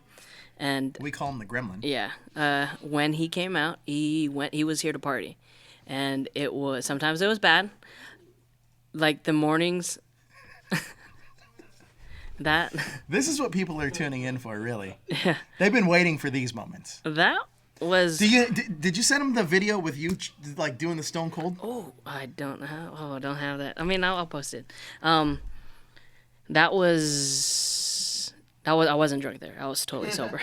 Totally sober. But, yeah, so I get really drunk and just party really, really hard. There was one night that we were at this bar, and one of our friends was, he's in rock band, he had a show, and I passed out in the back next to the dumpsters. And I woke up, there's trash all over me, my shoes were wet, and it was just a bad night. There's one place that we always partied at. It was my friend's apartment. It's her birthday today, actually. One of my best friends, Jimlin. We'd party at her apartment, and I'd drink so much that I would pass out on the couch and just sleep. And then I'd wake up before anybody else would wake up, like maybe at like 3 o'clock in the morning, and just go home. There's one time one of my friends knew that I kept doing that they hid my shoes, and I left the apartment with no shoes. I drove home with no shoes. That sounds pretty reasonable. I mean, feel like that's stuff that I would do to you now. Yeah, it was pretty bad. Okay, so we want to know more about the other guy. So let's talk about some of the other guys during his hashtag show run here. Okay. What do you think is your earliest recall of the other guy really peeking his turtle head out? Like, probably, what was it? Was it Anime Expo? Might have been Anime Expo. No, it was either Anime Expo. You can help me out. Anime Expo or LA Comic Con at the Globe. Is that the one you did the worm? That's Anime. Yeah, that's Anime Expo. the worm. The worm was probably the peak of pre-Cookie Face. Oh, pre-Cookie Face. Yeah. I was gonna say peak. No, that's not true. Actually, That is not. no. The first exposure, and I'd like you to tell this story. First exposure is when Kelly got her car hit very briefly for a second. And it was you, me, Kelly. I don't know who else. I wasn't Daryl. drunk then, though. You weren't drunk, but the other guy definitely came out randomly because he gets aggressive. He gets aggressive. So you and I are in the. No, I was in the front seat with Kelly. No, you were in the back with Was me. I in the back with you? So Daryl yeah. was in the front seat. No, JD was in the front. was in the front seat. So you, me, and Daryl in the back. Yeah. And we get hit, and we all feel it. And the guy kind of takes off. Mm-hmm. And we were just getting off the freeway to come to the studio because we had went to the Angel Grove Park for an event. Yeah. And we get hit, and Kelly's like, "What do I do?" Yeah, and Kelly's like a sweet girl. Yeah, she's super innocent. So when you get her episode, it's not going to be like this. No stripper stories involved. So when we get into the car, or when she gets hit, she's like, "What do we do?" And I say, "Follow them." And then she's like, "Really?" I was like, "Yeah." So we follow them. We catch up. It's like, go faster. We catch up. Jezzer's hanging out of the window. Mm-hmm. What do you say? Pull the fuck over! Like, just yelling. It was like we didn't need a siren. Jezzer was the human siren. Yes, she was keeping up with the other car. My body was out there. Pull the fuck over! Like, trying to get them to stop. They wouldn't. They were playing that game where, like, I can't see what's going on right next to me, you know? We eventually, we go for like half a mile. Yes, definitely. They finally pull over after they realize they can't escape us. Yes. What happens? Walk me through the experience of what happens, not through the other guy, but through the sober lens, even though you were sober. They pulled over into a neighborhood, and Kelly was following them, and she was slowing down. We didn't even wait till the car stopped. We jumped out. And I did. Daryl kind of... No. Yeah, me... Okay. Me and Joe jumped out, and I was like, what the... There are laws in this country, bitch! That was the first thing I said. The very first thing I said. They got out, and they were scared, so scared. They were really, really scared, because you were kind of mad. You were mad, too. I was pretty upset. You were mad, too, because Kelly's your friend, and, you know. Well, I mean, I remember exactly what I said. Mm-hmm. I said to they said, well... They said, there's no mark. There's no mark, so we didn't hit them. And I told them, I was like, listen, you know, if I punched you in the face right now and there was no mark, does that still mean I punched you in the face? And then they were just like... And then they were like, all right, so what do you want us to do? We hit her, right? Uh-huh. And that was pretty much what sparked everything. We didn't call any cops. There was no mark because we had Daryl circling. First of all, Daryl thought he was a... Let's talk about this for a second. Here we go. All right. This is the story you really wanted to hear. know. So upon meeting Daryl, I had followed him on social media, and I think it was the first time I kind of heard the Daryl stories was November 2016. He was on Instagram. That's a very specific time. It was because You've been following him for a while. It was because Are you in love with Daryl? No, stop. It was because it was the elections 2016 and Trump had just won. Sure. And then he went on Instagram and saying, like, he was angry, mad. He's like, I had to fight a bunch of people that were attacking an old woman. And I was watch Cosplay Protectors episode 1. And then I was just like, really? I remember this actually. Like, really? Like, and there's like just a lot of tall tales, and I didn't. You wanna run me down some more? Okay. Great fan Daniel Diaz loves calling these out. Daniel Diaz he's actually the one that turned me on to some of these. Like, he was like, hey, check this story out. Is this true? Like, he was asking me. I was like, I don't know, man. There was one where he said he went into a coffee shop, and I guess he was a popular guy at that coffee shop, that they started playing, as soon as he walked in, the Power Rangers theme song for him. And I was just like, okay. I don't know, just... I love the Target one. Tell me the Target one. Oh! The Target one. I mean, some of these may have happened. Tell me the Universal Studios one. Wait, hold on. Target one. Target first. Target one? There's a story about him walking through Target, and he was talking or something, and someone turned around. He said someone turned around and thought that it was Johnny Young Bosch. It's very specific. Yeah, Johnny Young Bosch, and like, oh, I thought you were Johnny Young Bosch. Really, Daniel? So yeah, that was just another tall tale that. This is definitely the best ever. I am a very, like, what's the word? Like, I don't really believe everything I hear. No shit. Yeah, so. All right, so. Oh yeah. You know what? I got a fun story too. So LA Comic-Con last year. Tell me the story. We did a Henshin Hangout live panel. We tried to do at least. Tell me the story about why Daryl was hiding behind a wall for 45 minutes. Oh shit. Oh yeah. So we were doing a panel, and he was like. Actually, I think I told him. I was like, "Hey, why don't you just come in through the back?" Oh, so now you're. No. No. Time out. Now you're taking the heat for what we make fun of him for? Time out. So I didn't know he was gonna take it to that extent. So I said, "Oh, why don't you?" You had him hiding in a box for 45 minutes. Not a box. It was a curtain. A box behind a curtain for 45 minutes. It wasn't a box. It was. You had him behind a locked box behind a curtain for 45 minutes. Why is there a zoomed in picture of him? Why did you have him hiding behind that locked box in a curtain for 45 minutes? There was a panel, and I can't remember what the panel was.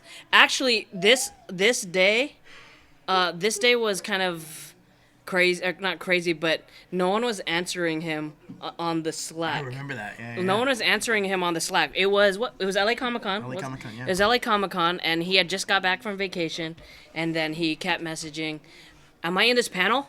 Am I in this panel? Am I in this panel? What are we doing? Am I in this panel?"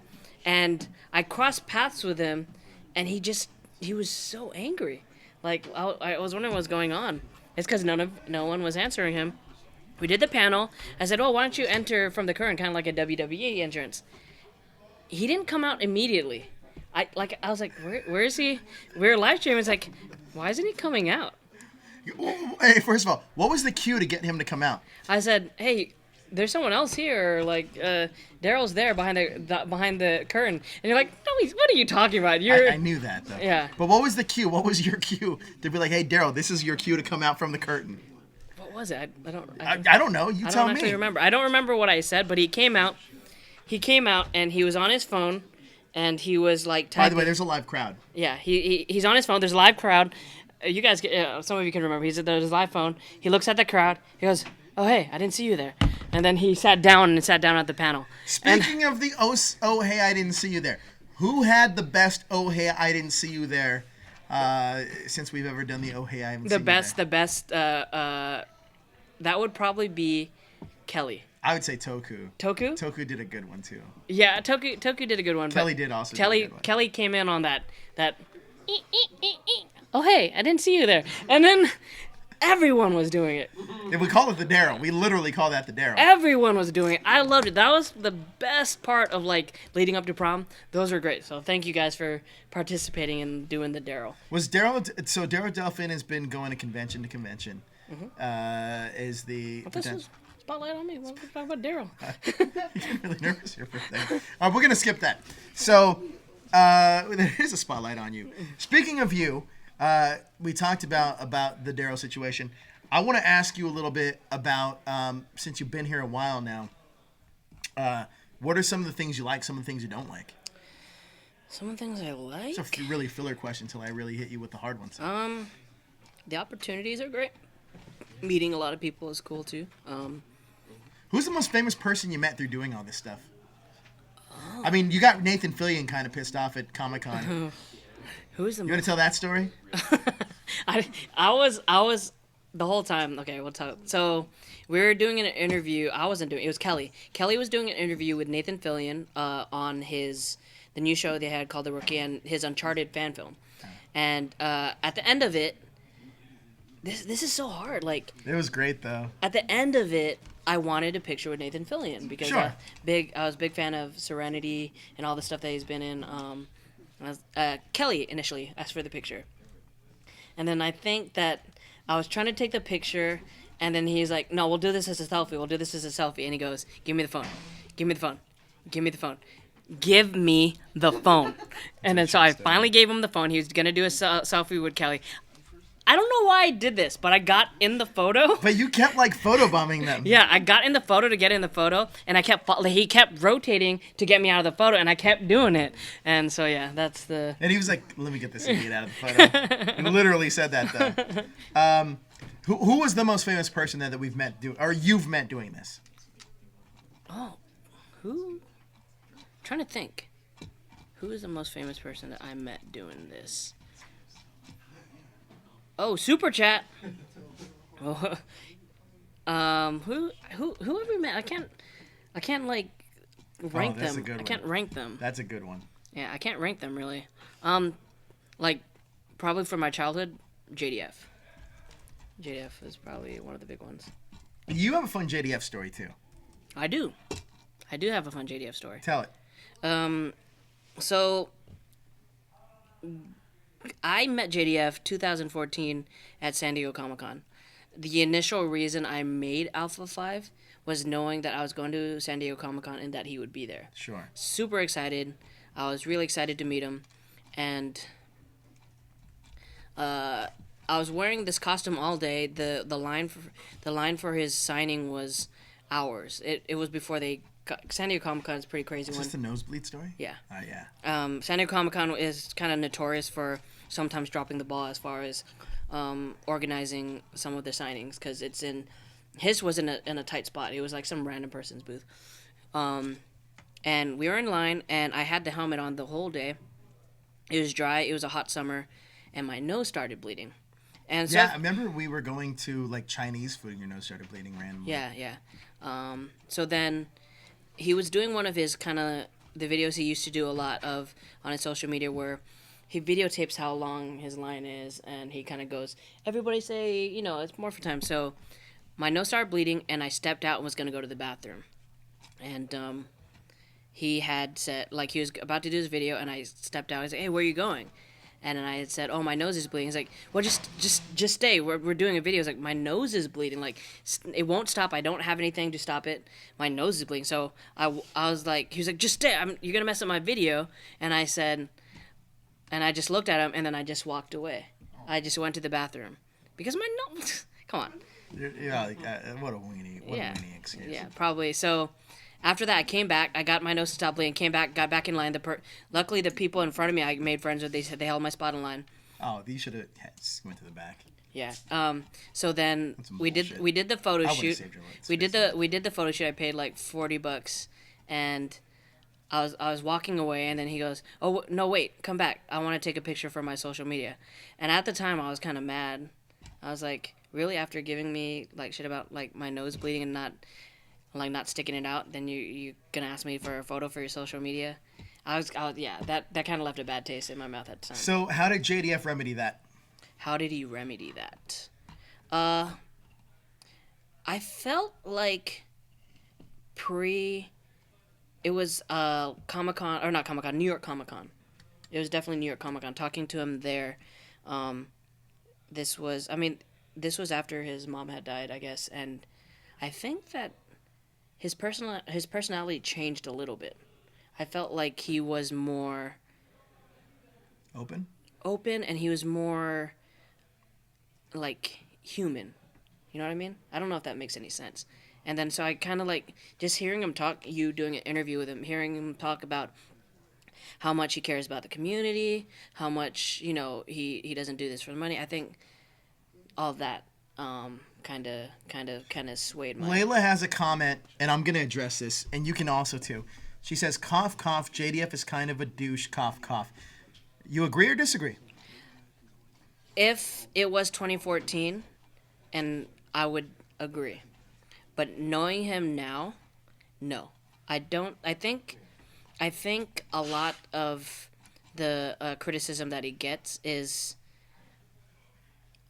it's from like outsiders looking in, and I don't think that they have the full story of what his I story agree. is. Not only that, I 1,000% disagree with this. Yes. Mainly because I'll be honest with you, JDF, with the exception, I'd even say in that category, we've had a lot of Power Ranger supporters here at Hashtag Show, and obviously most of the Rangers support us, but the ones that are the closest, you'd put Peter, Yoshi, Brennan, Ciara, probably Deborah, or not Allison. Deborah, Allison Sullivan. But I threw JDF right in there. Yes. And he's been such a big advocate of wanting to give you fans what you want. I'll be honest. Hey, hold the curtain back. There's a person that's been coming back to these shows, and realistically, from what we know, where they're getting paid, it ain't because of him. It's because of you guys. And there's also people that aren't coming back, and it ain't because of you guys. It's because of them. Let's be honest about it. Well, I'm kind of lost. Because you're a moron. But it mainly means that certain people are coming back not for a monetary gain, because they actually do care about the fans, and certain people aren't coming back because there's not enough monetary value in it. Let's be honest about it. That's exactly what it is. And I'm not going to point fingers at anybody, but truth be told, that's exactly what it is. Mm-hmm. Right or wrong? Yeah. Right. Still trying to figure it out. Do you want to give an experience on other Rangers you met in New York? We met Austin St. John. We did. He was a cool guy. So we were. They always say New York is the city that never sleeps. At least where we were at, everyone was sleeping pretty early. Yeah, it was pretty really early. And by the way, this is time. Jezzer wasn't really drinking, kind of like now. At all. I don't think at all. He was afraid of the other guy coming out. Yeah, and rightfully so. I mean, it was under a big company. So we were in New York, and we went to this American Gods premiere party at this local bar, and the party ended. Everybody left. We went home, changed, or we went to go. I think we were looking for like Chinese food or something. I was looking for Chinese. Yeah, Chinese food, and then we were like, I don't really want to go home right now. It was a Friday night. And no, that was a Saturday night. That was a Saturday night? Yeah. Because the next day we were done. Okay. It was a Saturday night, and we were just looking for a place that was open to drink. I didn't drink, and we went to this local pub, and we sat down, and I looked at Joe, and I said... No, but I went to the bathroom. Yeah. I sat down. I sat down, and I looked at this guy next to me, and you went to the bathroom. And then you came back and you saw me talking. Yeah, I was like, who is he talking? Who is this guy talking to? So I was talking to this guy. We were talking about like, because this is around the time that the whole Colin Kaepernick thing came out. We're talking about that. We're talking about like the flag. As you know, I was a military brat, so I am in strong support of the military. I know a lot of people don't like that, but it is what it is. We're gonna get into that in just a quick second. They gave me a lot of opportunities that I wouldn't have had, and so was this guy. This guy was talking. We were talking, and he was talking about like patriotism and all this stuff, and he was just a cool guy. I didn't know when we sat down, but I knew who it was after we were sitting and talking. So I bought him some shots. Yeah, I was wondering because I literally left I don't even think I sat down. I just walked there. So we're gonna sit here, and then I left. Yes. And I was like, I'll be right back. Yeah.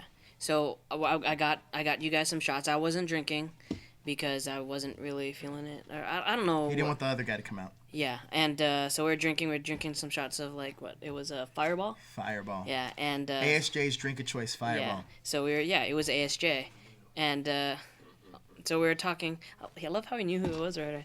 We were talking, and he was talking about different things like his time on the show and like the whole controversy with the split and everything, and yeah, it was eye-opening. Definitely eye-opening. It was definitely eye-opening. I like both of those guys. Yeah, in different ways. In different ways, but honestly, I think that there's a misconception with JDF out there. Yes, definitely. That he is a very specific kind of way, and he is not He is that. not, no. You actually have. I mean, you don't even have to get to know him.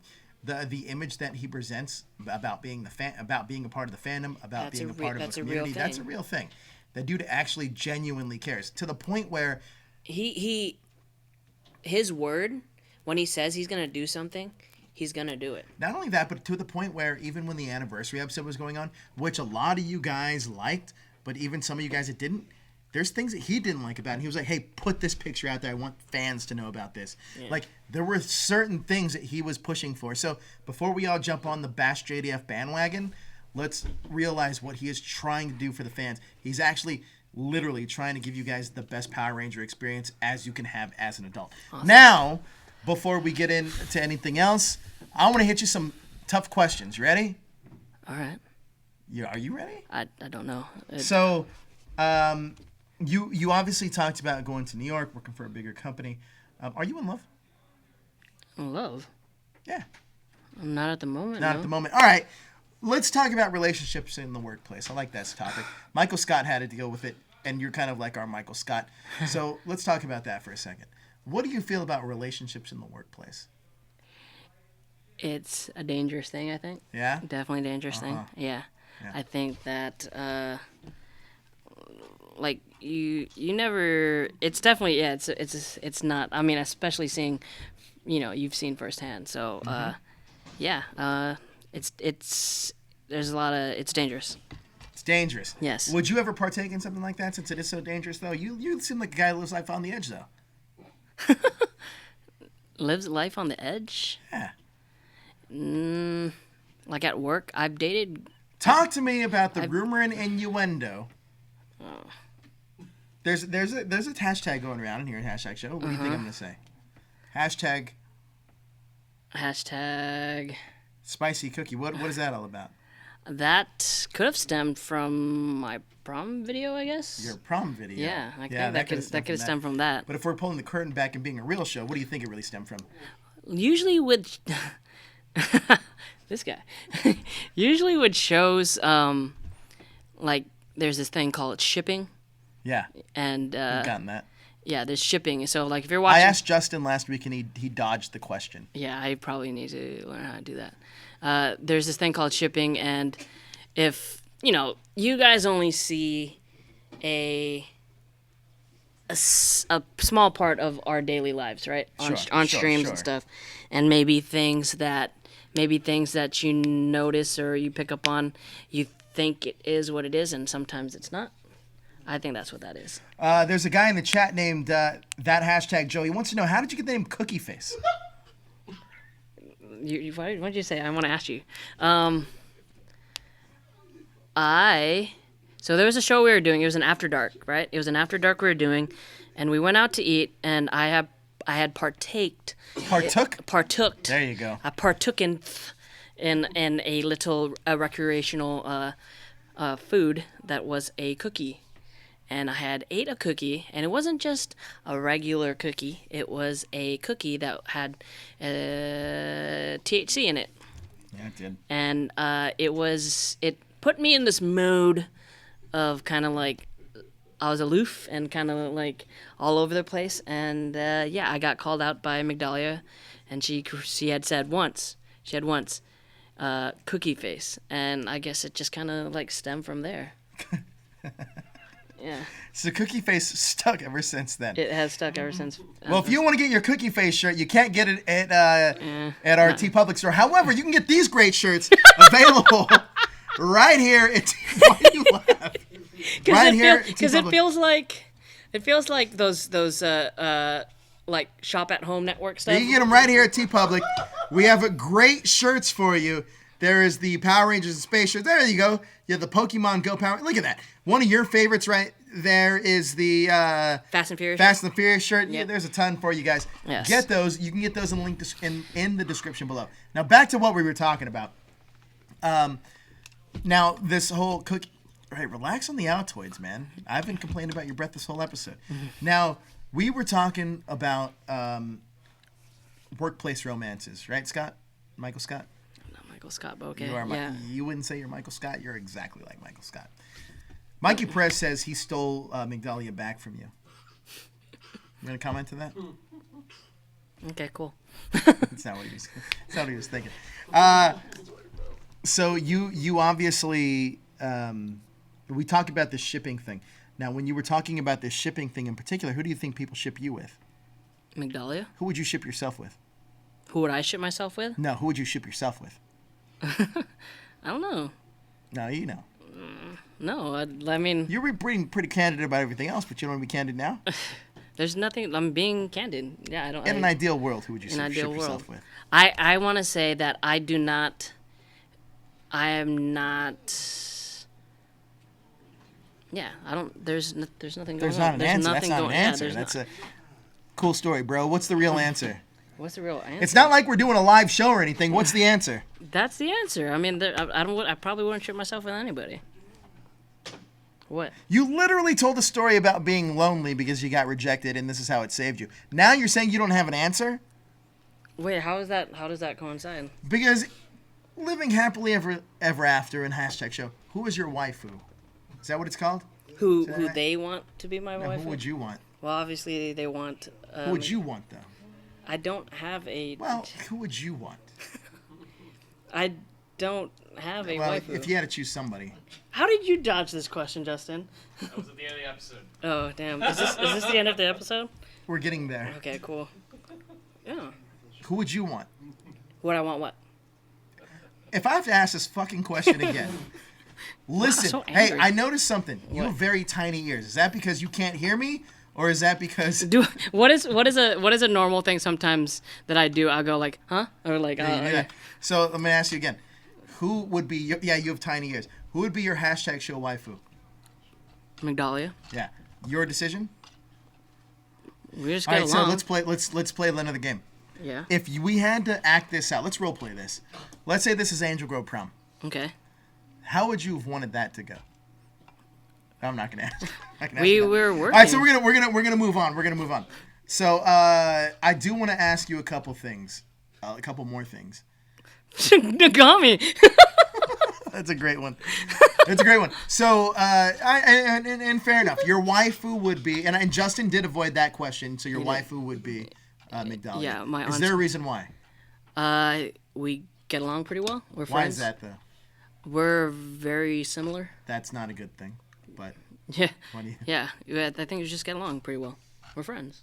Like, I mean, we're friends. We're not shipping ourselves together. Yeah, definitely I'm not, cutting that yeah. off right now. but why would that be the case opposed to any other girl here? I don't really talk, like, interact with. Because you're the closest to her, would you say? And Elle, I guess. Yeah, I'm All right, close we're gonna to get to that. Who are your We talked about. You know what? One thing I want to circle back around this. Okay. You earlier talked about everybody being on the same page, and when people aren't on the same page, blah blah blah blah blah. However, oh look, Rose in the chat. This is even going to be better now. Now that everybody is, and if you were to get, you said that there's a division between people in #show. What is that division you were talking about? The division is probably like there hasn't been a lot of things that we have all worked on together, like shows together, or like as a group, as a unit. There's like we saw on last week's Spotlight. Justin hasn't met half the cast. He's met half. He just hasn't met like 4 people. Yeah. Well, he doesn't know them too well. Like a group activity with everybody, like a camping trip or something, just so we could get to know each other on a personal level, which is pretty much the purpose of this show. I think we would benefit from a lot of, like, hanging out together a little bit. Now I know it's not a necessity. No, I agree with you. It's team building. Team bonding. Yeah. Now, you have to answer this question. Straight up answer it. Okay. Replace one current cast member with a past cast member. Replace one current cast member with a past current cast member? No. Replace one current cast member with a past cast member. Oh, I'm looking at the cast right now. You're looking at some of the cast right now. Yeah. Is there anybody missing? Yeah. Ro's not in that picture. Oh, Rose right there. Oh, I didn't see that. Yeah. Trying to think. Everybody except you. Yeah. I don't know. I honestly don't know. Well, it doesn't. You got to choose somebody. I'm trying to see. I'll choose somebody, but I'm trying to figure out who would I replace them with.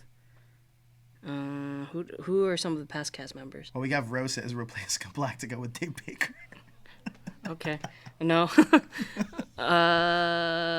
I've never met Dave Baker, so I don't know. Who are some of the past cast members? You met Alicia. We met Alicia. Jasmine. Who else? Brian. Oh, Brian. Maybe Sarah with Brian? Okay, fair enough. Why is that? Because Brian's fun. Is Sarah not fun? I don't really know Sarah that well, and I don't know that may be a fault of our own, but yeah, I don't like Brian's fun. I like Brian a lot. Fair answer. Now, going forward into looking at that cast that we had up there, which of those members have you never done a show with that you would like to? Can we bring that back up? That I've never done a show with, but I would like to. Because most of these people you have worked with. Yeah, definitely. I've produced some of the shows. Who haven't I worked with? I kind of might want to do a show with Ro, because I feel like Ro and I kind of see some things the same way. He's a strong supporter of being like thinking outside the box and being like embracing my personality. When you say thinking outside the box, are you saying in other words like mansplaining?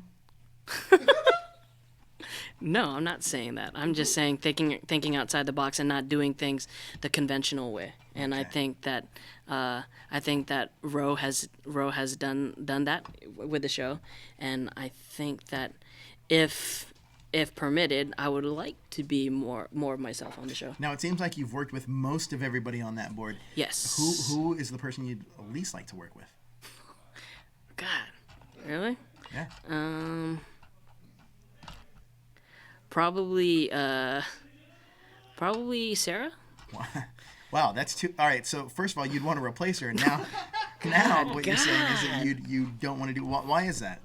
I'm one for like people having their opinions and standing by them, and I feel like this is another mansplaining. No, and I feel like sometimes I gotta walk on eggshells with her a little bit. Fair enough. All right, so now what a lot of people want to know is they want to know how tall are you? 5'3". Realistically, you're 5'1". 5'3". You're 5'1". 5'3". You're a solid 5'1" and a half, maybe. I do have a question for you. Now we're going to play a little game of word association. You ready? Okay. Pretend I'm not in the room. Okay. Pretend I'm not me. Pretend I am Daniel Nagami. Who are you? I'm You're a Nagami? guy that's All just right, cool. a voice. Cool. I'm going to give you a name. You're either going to give me a phrase or you're going to give me a sentence that you relate that with. You ready for this? Mm-hmm. We're going to start with L.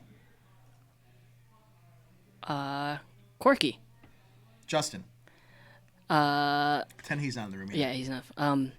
Informative. Johnny. Ooh. Hold on. Is that a sexual thing? Hold on. I'm hearing sexual chocolate there? No. Buddy cop. Okay. Sarah. Stubborn. Okay. Daniel. Ooh, big brother. Ro. Ooh, role model. Maverick. Spiritual. Migdalia. Organized. Me. Joe. Mastermind. Kelly. Ooh. Good. Good? Yeah, I feel That's like all you got? Good? just a good person, yeah. Jessica. Positive. I would agree with all that. Yeah. Okay, now I'm going to give you a series of questions. Uh-huh. And we want your pretty visceral, legit answers to these. Ready? You are not 5'2", Mikey Perez. Are you taller than him? No, he's taller than me, but he's not 5'2". Okay. What is your favorite word? What is my favorite word? What's my favorite word? And if you guys have questions, let me know in the chat. Fuck. Of course it is. What is your least favorite word? My least favorite word. Behave. Okay, that's a good one. What turns you on creatively, spiritually, or emotionally? Creatively, spiritually. What turns me on? No, it's not him. I haven't found that word yet. Okay, fair enough. It's not a word, by the way. I was just asking you what. Oh yeah, I haven't found that yet. Yeah. What turns you off? Feet. Oh, that's a fair answer. What is your favorite curse word? Fuck. All right. What sound or noise do you love? Oh, the sound that the oven makes when when the food is done, like Okay. pizza. What sound or noise do you hate? What sound or noise do I hate? Oh, what sound do I hate? Not chalkboard, but when nails scratch cardboard, like a cardboard box. Okay, That makes me cringe a that's little kind bit. of strange. What profession other than your own would you like to attempt? A cop. Yeah, I can see that. Huh. You look like you look like a guy cop, who'd pull yeah. me over and be like high on power because he's 5'1". What profession would you not like to do? I would not want to do.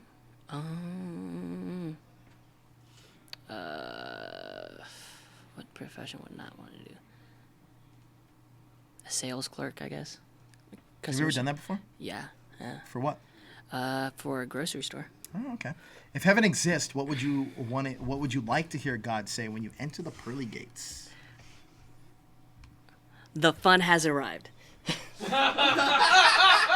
But in the form of that gorilla from Tarzan, the fun has arrived. Like some angel just doing that. It's like, yeah. That's a fun one. So I mean that I feel like that sums you up. We do have I guess maybe a couple questions.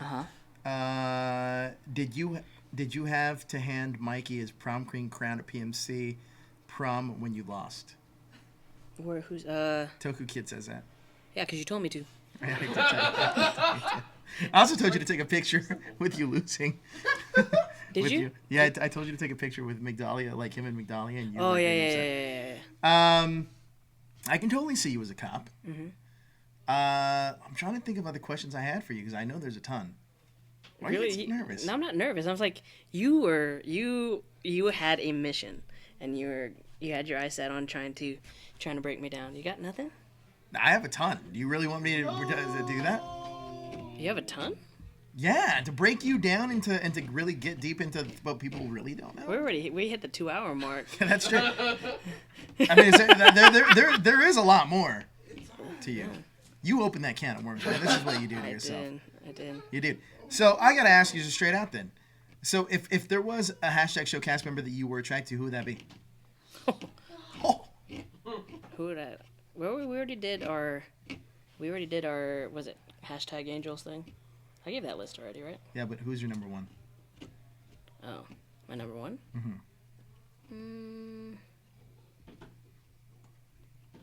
I guess Migdalia, Okay, fair enough. Why is that?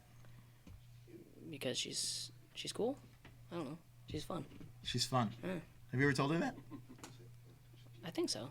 You told her that she's your number one? No. No? No. Why not? What's been holding you back? You feel like a guy that does, like there's very little that holds you back. So what's been holding you back? For like nothing really holds me back. It's just Things like, do hold you back, definitely. So what holds you back? I don't know. Just. I feel like you're a guy that doesn't like outcomes of things that you can't predict. Is that a thing? Am I right or wrong? That I can't predict? No, Yeah. I mean there's some times where I'll do something and just either go do it and then apologize later. So you're an ask forgiveness guy instead of a ask permission guy. Yeah. Is that a wrong way to live? No, I don't think it's a wrong way to live. I just feel that like if people are like let's go for 3 hours, they really want to see this cookie face thing. I understand that. I totally understand that. I got some more questions for you. There's a place we like to frequent called Karaoke Blue. Yes. What is your best moment for Karaoke Blue? Best moment from Karaoke Blue? Best moment from Karaoke Blue. I think there was one. Was it when you got McDahlia's car towed away? Because we can tell that story. That's a story that they haven't heard yet. I always feel so bad about that. And the funny thing about that, so I was yelling the whole time in her ear about there's a guy that looked like Peter Griffin. Peter Griffin. This bully here. Yeah, and I was like, it's Peter Griffin, and she was sitting right next to me, and I was kind of yelling in her ear, and one of the waitresses came in. I guess she had double parked. One of the waitresses came in and said, "Do you have a gray Nissan Sentra?" And without thinking, no, because I have a blue Mini Cooper. No, I just answered the question. She walked away. It was pretty loud in there. It was really packed. That night it was really packed. And There's like 4 of us. No. I mean, like other people there. And they had asked a few people. She was next to me, so I thought that she had heard them say if you had a silver Sentra. And I kind of did was it the Irish getaway? Did the Irish goodbye? Yeah, Irish goodbye, and I kind of just left, and she was going somewhere. She was out on the street, and she saw me driving away, and then she goes, "Oh, you're trying to sneak out," like she was all like happy. So I drove home, went to bed, and then I get a text message. I get a call from her, and then she said, "Hey, did anybody ask you if there was a car, if there was a Nissan Sentra out there?" And I was like, I was trying to remember. That was the car. That was the car in the impound. That's an Altima. That was the car in the impound. That's an Altima. And then I said, I don't remember. Maybe. And then she said, "Oh, okay." And then she didn't call back. And then I think someone else. I think you had texted me and you said that her car was towed, and I felt bad. I really felt bad. I had this kind of like pressure on my chest, and I felt really bad that I may have been the cause of. Do you think now that you were the cause? I don't know. Maybe. I definitely think you were the cause. You think maybe? So I did feel bad. So I offered to pay the towing charges. She actually got that figured out. They lowered it. Who stayed with her and who didn't? Well, I did the Irish getaway. I had no idea. So do you know who did? It was you, JD, Johnny. I think that's it. I think that was all. Not you though. Not me. No. But you were the cause. I had no idea that it happened. It's not an excuse. It's not an excuse. Since we're on to excuses, why don't you tell me about when you accused a girl of being a transvestite? Really, dude? You wanted the deep stuff. Okay. All right. So this is also one of the moments. This is also one of the moments I was drunk, and this girl she sang a song about being a tranny or something. It was a song. It was a theme song. It was from a show. I don't know what it was. And then I asked her, like, she was walking. I asked her, like, "Are you?" I was drunk. I asked her if she was. I feel like a lot of the stories are going to end with that excuse. Yeah, I was drunk. I think that the movie you're looking for is what is it? It's maybe it was it's Rocky Horror Picture Rocky Show. Horror Pictures. I think that was the song. And then I asked her because I was surprised, because if she was, yeah, that's why. Now, chat me up, Jezzer, about when you try to grab her hand from her leaving the bar. That happened at the same time. I was like, wait. It was pretty aggressive. And I don't remember it being aggressive. You almost put a chokehold on her. I didn't. Wow, I did not choke her. I said almost. No, I didn't. It was like the $1 Million Dream. No. Because you said she was choking her own arm with the $1 Million Dream you left on her. That's what you said. Why are you laughing? No. This is what got you in trouble into one other Ranger episode, which we'll talk about. He was laughing, not me. Let's talk about that in a second. Well, you put her in the $1 Million Dream. You said, "Well, it wasn't me choking her; it was her own arm." I didn't choke. You said that. I didn't choke anybody. I didn't. This isn't even a joking matter. We shouldn't even be laughing. I'm not laughing, but laughing. you're like changing the story and making it super extreme. I did not choke her. Well, it's just an ECW, it's still WWE. It was the $1 Million Dream. But here's the thing. So let's talk about the controversy you did have on a Ranger wrap-up. Walk me through the steps of when I told you not to go live when I wasn't there. What country? Where was I? Was I? You were in Paris? France. You were in France. All right. Yes. Walk me through you were that in for a France second. for what? Mission Mission Impossible. So it was pretty recent. The There's the controversy with a. Let her go, Anakin.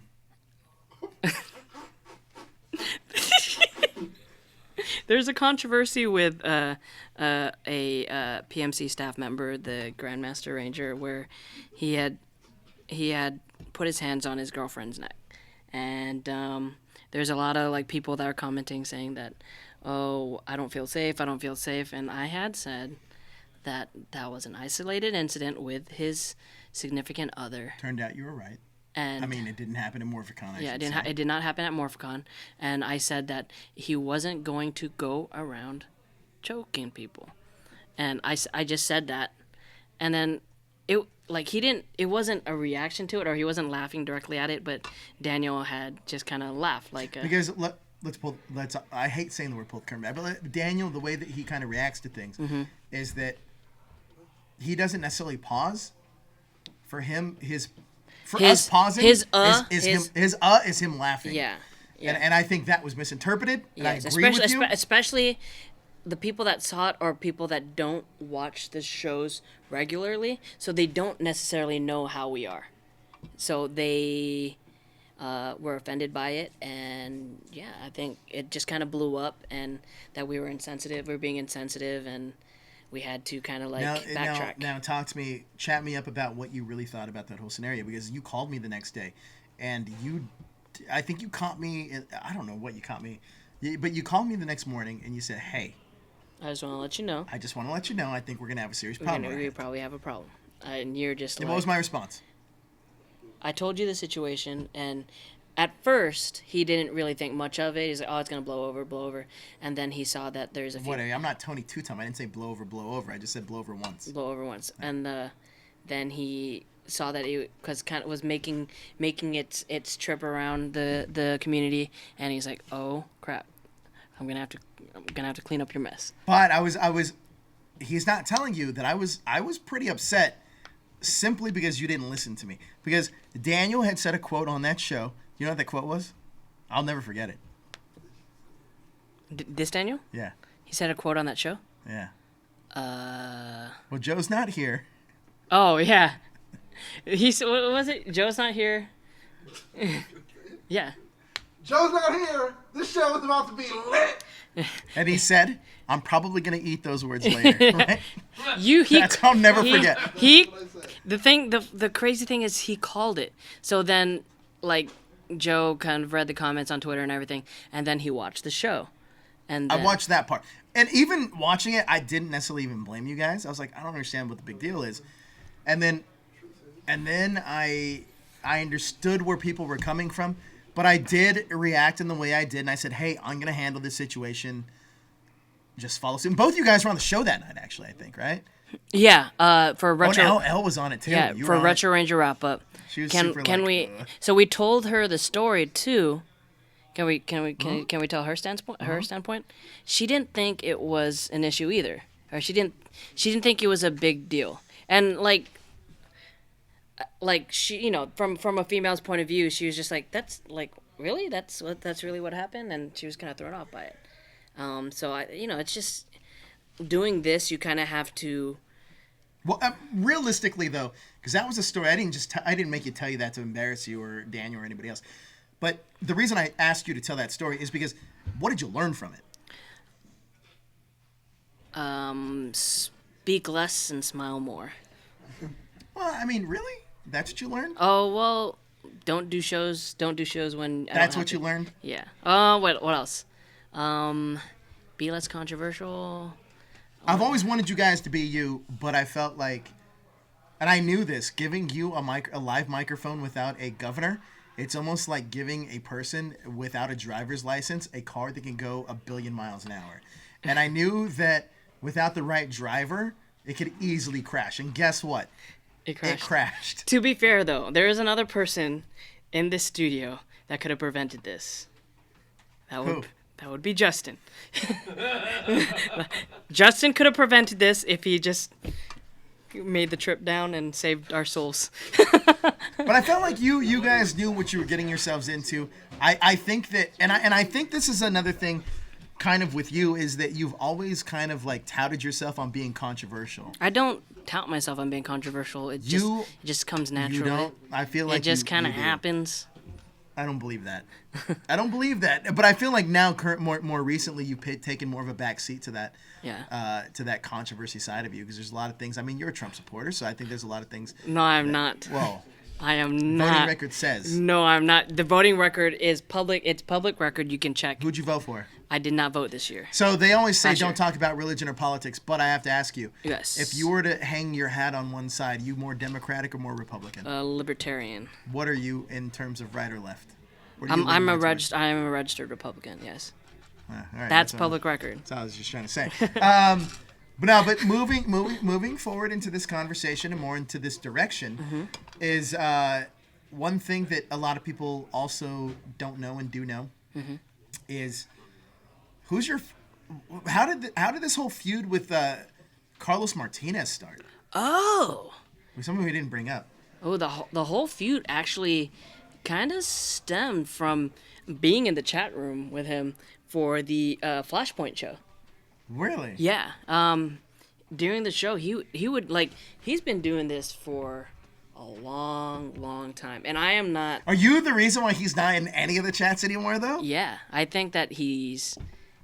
What's the word? Afraid? Afraid or, yeah. We would get in arguments in the Flashpoint chat, and Daniel would be like, "Hey, guys, calm down."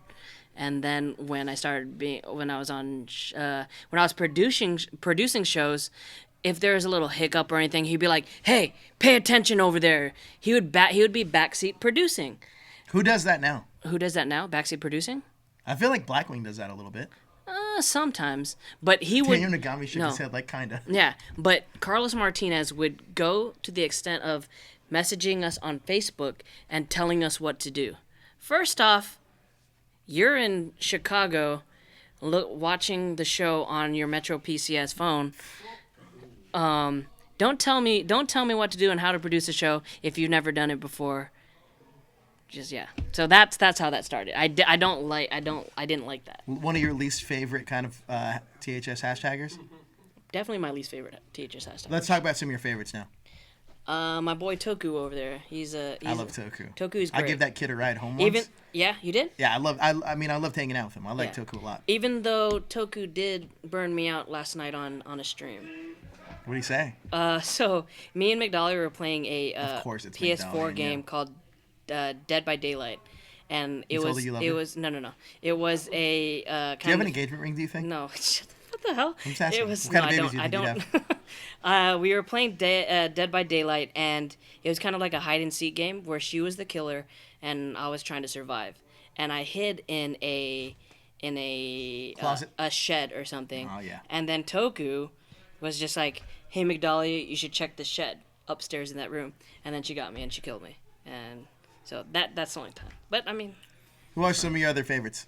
Larry's cool. Larry's a nice guy. DDT, David and Brittany, really awesome people out there. Probably, we're actually going to. I know I said I retired, but we want to work on some projects. Well, not you. You retired from cosplay. Who else? If you don't name Layla, who's one of the biggest supporters of the Cookie Face Army. Layla, of course. Layla and Kat. They're probably starting off. They're probably my strongest supporters. And once I get those cookie face shirts done, you guys are getting one. I'm sending you one immediately. Well, that's a lie. They'll get done. But yeah, they're probably my strongest supporters. They were there in my Twitch streams.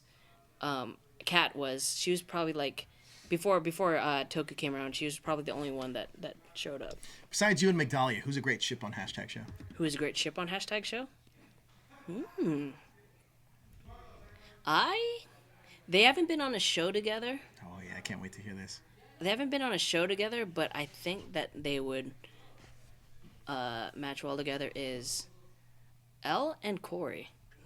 Oh, that's interesting. Yeah, I think Elle and Corey. I like that answer actually. Yeah, it's kind of kind of off, and we haven't seen them on a show together, but we did have a meeting recently, and they had met for the first time, and they were talking, and they seemed to be vibing together. And we were at Long Beach today, and Corey is a huge Pokemon Go player. Like he was there. He's like, I love going to Long Beach because you get to catch all these cool Pokemon. I was like, you're like a male. You're like a male. You're like a male L. And then he goes, yeah, I gotta catch this thing because I'm gonna go trade with L. I was like, oh, okay. Oh, this is a great one. I love this question from Rico Kun. Oh my god. Fuck, marry, kill. Really? Yeah. Really?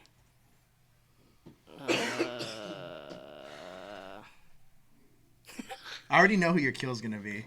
Can we say it on 3? We're pretty good at this. We got this last time on Ranger Wrap Up. Do you want to do all 3? No, we'll just do. I know who your kill's gonna be. Ready? 1, 2, 3. Sarah. Is that right though? It's only because I don't know her as much as yeah. All right, let's go with the other 2. We're gonna go. Fuck now. Ready? On 3. 1, 2, 3. This is bad, man. Oh, shit. You didn't do this with Justin. I did. That was in the extra footage. Huh? Huh? Who's it gonna be? Justin. That's not a true answer. So I'm gonna give you the real answer of what he would say. Who would it be? I think it's gonna be Migdalia. No. Oh, who would it be then? Champ? Maybe Jessica? Okay, there you go. Now we're gonna go Mary. Ready? 1, 2, 3. Migdalia. Interesting. Mm-hmm. What? If you and Migdalia could do a show together, what do you think it would be called? It'd just be called Cookie Face. Cookie Faced. Whoa. Is that a porno thing? No. No. Cookie Faced? That would just be like get high and talk about something. Is that what that means? That's what that means. I think it means you just got cookie faced, which means like in my head it's like you just that's got in your head. I mean, my like head. you know what I mean? Like no, and you no. cookie faced. No. You just got the dough. You know what I mean? Like what am I thinking? No. That's right, right? That's Matt. That's no. Come on, that's what you would think. Here's the chocolate chip and cookies. Okay. You know, he's like that's the way the cookie crumbles. What was that, Bruce Almighty? I love that. Okay, let's. Really? That's a good one. That's a good one. This is a good episode. I feel like this is a good one. Let's carry on with a little bit more, and then we're gonna wrap it up. Okay, fine. I mean, we're deep into it now. That's what she said. There you go. You've lost that, so that's you. You and I talk about The Office a lot. For a lot of fans that don't know this, you and I are huge fans of The Office. Yes. Who would you be? Michael Scott. You would be Michael Scott. Now, who would Daniel be? Daniel. Ooh. He would be. Who is he? No. Who are some? You said Johnny would be. Johnny would be Daryl. Daryl. Yes. Who would he be? Maybe Creed. Maybe Creed. Yeah. He'd be Creed. Okay. Who would Justin be? Justin would be Plop. I love this game. Who would Migdalia be? 100%. You already know. Angela. No. No? Oh. Jan. She like a little bit of I both. think Sarah would be Angela. You think Sarah would be Jan, Angela? yeah. Okay, Jan. I guess Jan. And Sarah would be Angela. Okay. Who else do we got? Who would Corey be? Corey would be the tech guy? No, Corey would... Oh, who would Corey be? He would definitely be the tech guy. He's like, hey, my name's whatever. Yeah. You know what? Actually, can I go back? Daniel isn't Creed. Daniel is Meredith. Why?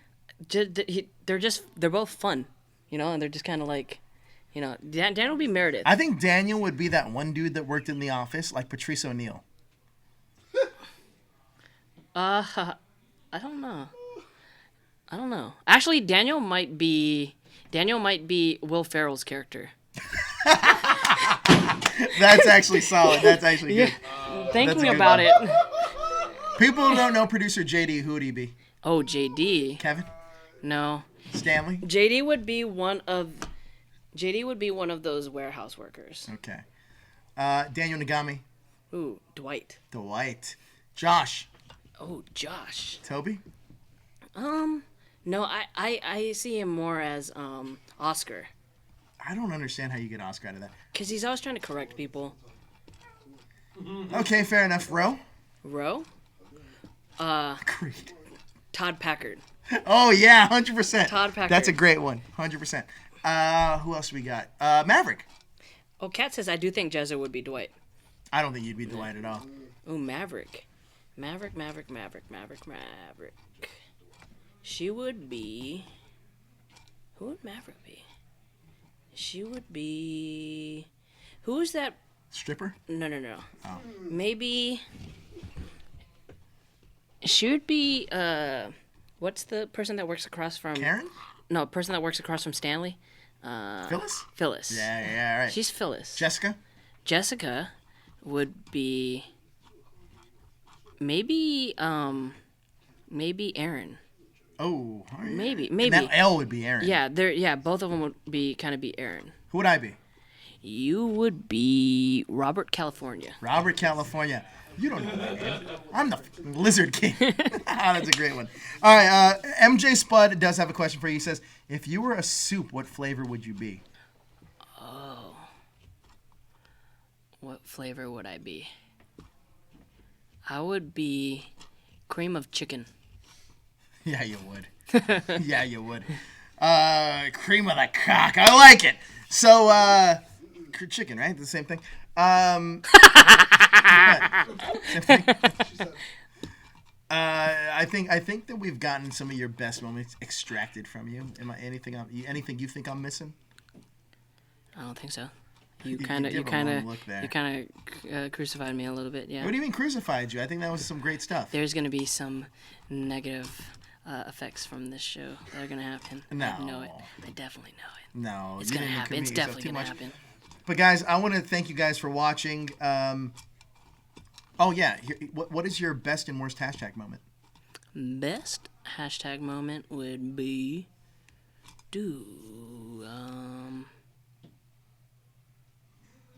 dang, it's hard to kind of take all of them and try to figure out which one was the best one, and I don't know yet. I think there's still a time. What's the worst?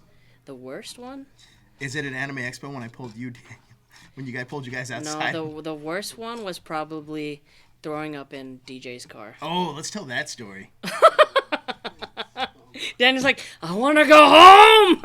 Let's tell that story. Yeah, it was Cinco de Mayo. That was your fault, by the way. Let's Yes, it was set Cinco that de for the record. Were you there? Were you there? I was dealing with the after effect. It stunk. Oh, you know what? Actually, looking back at it, there are a lot of times where Daniel isn't there. That's what I'm saying. He says he's going to be there, and sometimes he even inceptions you to But think that for he some was reason, there why do and I he think never you're? was. Why do I think he's there? I believe that night was you, me, DJ, Josh, and there was somebody else. And I always think it's Daniel too, and it's not. It was Brian, I think. No, Brian had left by then. So it was Cinco de Mayo. Jose Cuervo shots were $3, and that was bad. I bought the first round for 9 people. Then I bought the next 16 rounds. The next 16 rounds. Everybody kind of chipped in. Oh wait, John was there. John was there. John was there. Who else? John Nye, if you don't know. Yeah, he was there, and it was bad. It was bad. It was bad to the point where we were at. I got a free ramen. I bought it for you. No, you know what? You had Brian was there because I bought it for you. Uh-huh. And you ate it, and then Brian was so drunk. He was sitting next to me, and he goes, "Hey man, are you gonna finish that?" And I was like, "You can have it." And I he just remember ate all my ramen. you guys are looking at me because I was kind of going the ramen was here. I was going, going back and forth, trying Hey, to. I'm gonna send you a picture. I'm gonna send you the one of Migdalia falling asleep in her food with Jezzer's holding her up. No. Huh? What? And, we'll use that for her spotlight. So yeah, I was really drunk. we got in DJ's car because I had actually got an Airbnb really close to there, as I can walk. And you woke up naked with the window open. Yeah, so I could walk. And then so DJ got in his car and we were driving. Josh was in there too. And I told DJ, slow down, slow down. And he's like, okay, slow down, okay, slow down. And then he's like, dude, we're parked. And then I tried to open the door and I threw up. And most of it got on the floor, but I got on the concrete. But some of it went into the speaker in the back seat, which he was kind of mad about. Ernie was there too. And that was the day before Free Comic Book Day, where everybody Free Comic Book Day didn't show up. Yeah, and then so I got dropped off, and I didn't really help clean up. I just got into the Airbnb, making a lot of noise. I didn't really know the setup of the room, but one of the walls was just windows, and I didn't know. I wasn't thinking about it, pulling the curtains. I kind of walked in. I started just stripping because I felt super dirty. Something you're used to. Yeah, I was just naked, and then I just kind of laid on the bed. Sorry to the people that if you're watching this, if you're the person that owned the Airbnb, but yes, my genitals touched your bed. Gross. And so I woke up, I got up, I was naked, and then I realized that the window was wide open. It was bright, and right across. Birds chirping, your wiener hanging out. Right across. Don't do that, because I can bring up that story too. Right across was another apartment that looked straight into my room. So I don't know if the whole time because I woke up maybe 10 o'clock. If they woke up, they looked straight across. There's just a naked dude on a bed, just kind of laid out. So yeah. Last question I have for you comes from Rigo-kun. He says boxers or briefs. Oh wait, G-strings. That's gonna do it for us here for Jezzer's. I was gonna say cosplay. Jezzer's After Dark Spotlight. You were a good sport about it, though. And hopefully you guys got a lot of insight into Jezzer Reyes here. If you want to follow him in more of his adventures, fully clothed adventures, you can follow him at... Sometimes. At Jezzer Zeus. And they can see you on what shows? You can see me on Thursdays on the Infinity Watchtower, and Saturdays, Henshin Hangout, and the Ranger Wrap-Up. Now, was it as painful as you thought it was going to be? Oh, a little bit, but we took it in segments. So all right, so that's going to do it for us. Jezzer was a good sport about it. If you guys want to vote for who you want to see on Spotlight we're not just gonna follow off the original one. I mean, we can have L next week, but I think it's if you guys want to vote, just vote. Some of your now that Jezzer and Justin are off the board, you got Daniel, you got L, you got Jessica, you got Migdalia, you got Sarah, you got Johnny, you got Corey, you got Ro, you got Maverick, Kelly. So vote and let us know who you guys want to see. That poll's going to go up tomorrow, guys. Thank you guys so much for sticking with us. I am Joe with that hashtag show. This is Jezzer. Thank you guys so much for watching. Please hit that like, share, and subscribe to stay up to date with everything trending in geek pop culture. And also about our lives. Anything trending in the our lives. Oh my god. Stop shouting! You can't just say I'm trying to record a video here. Get the fuck out!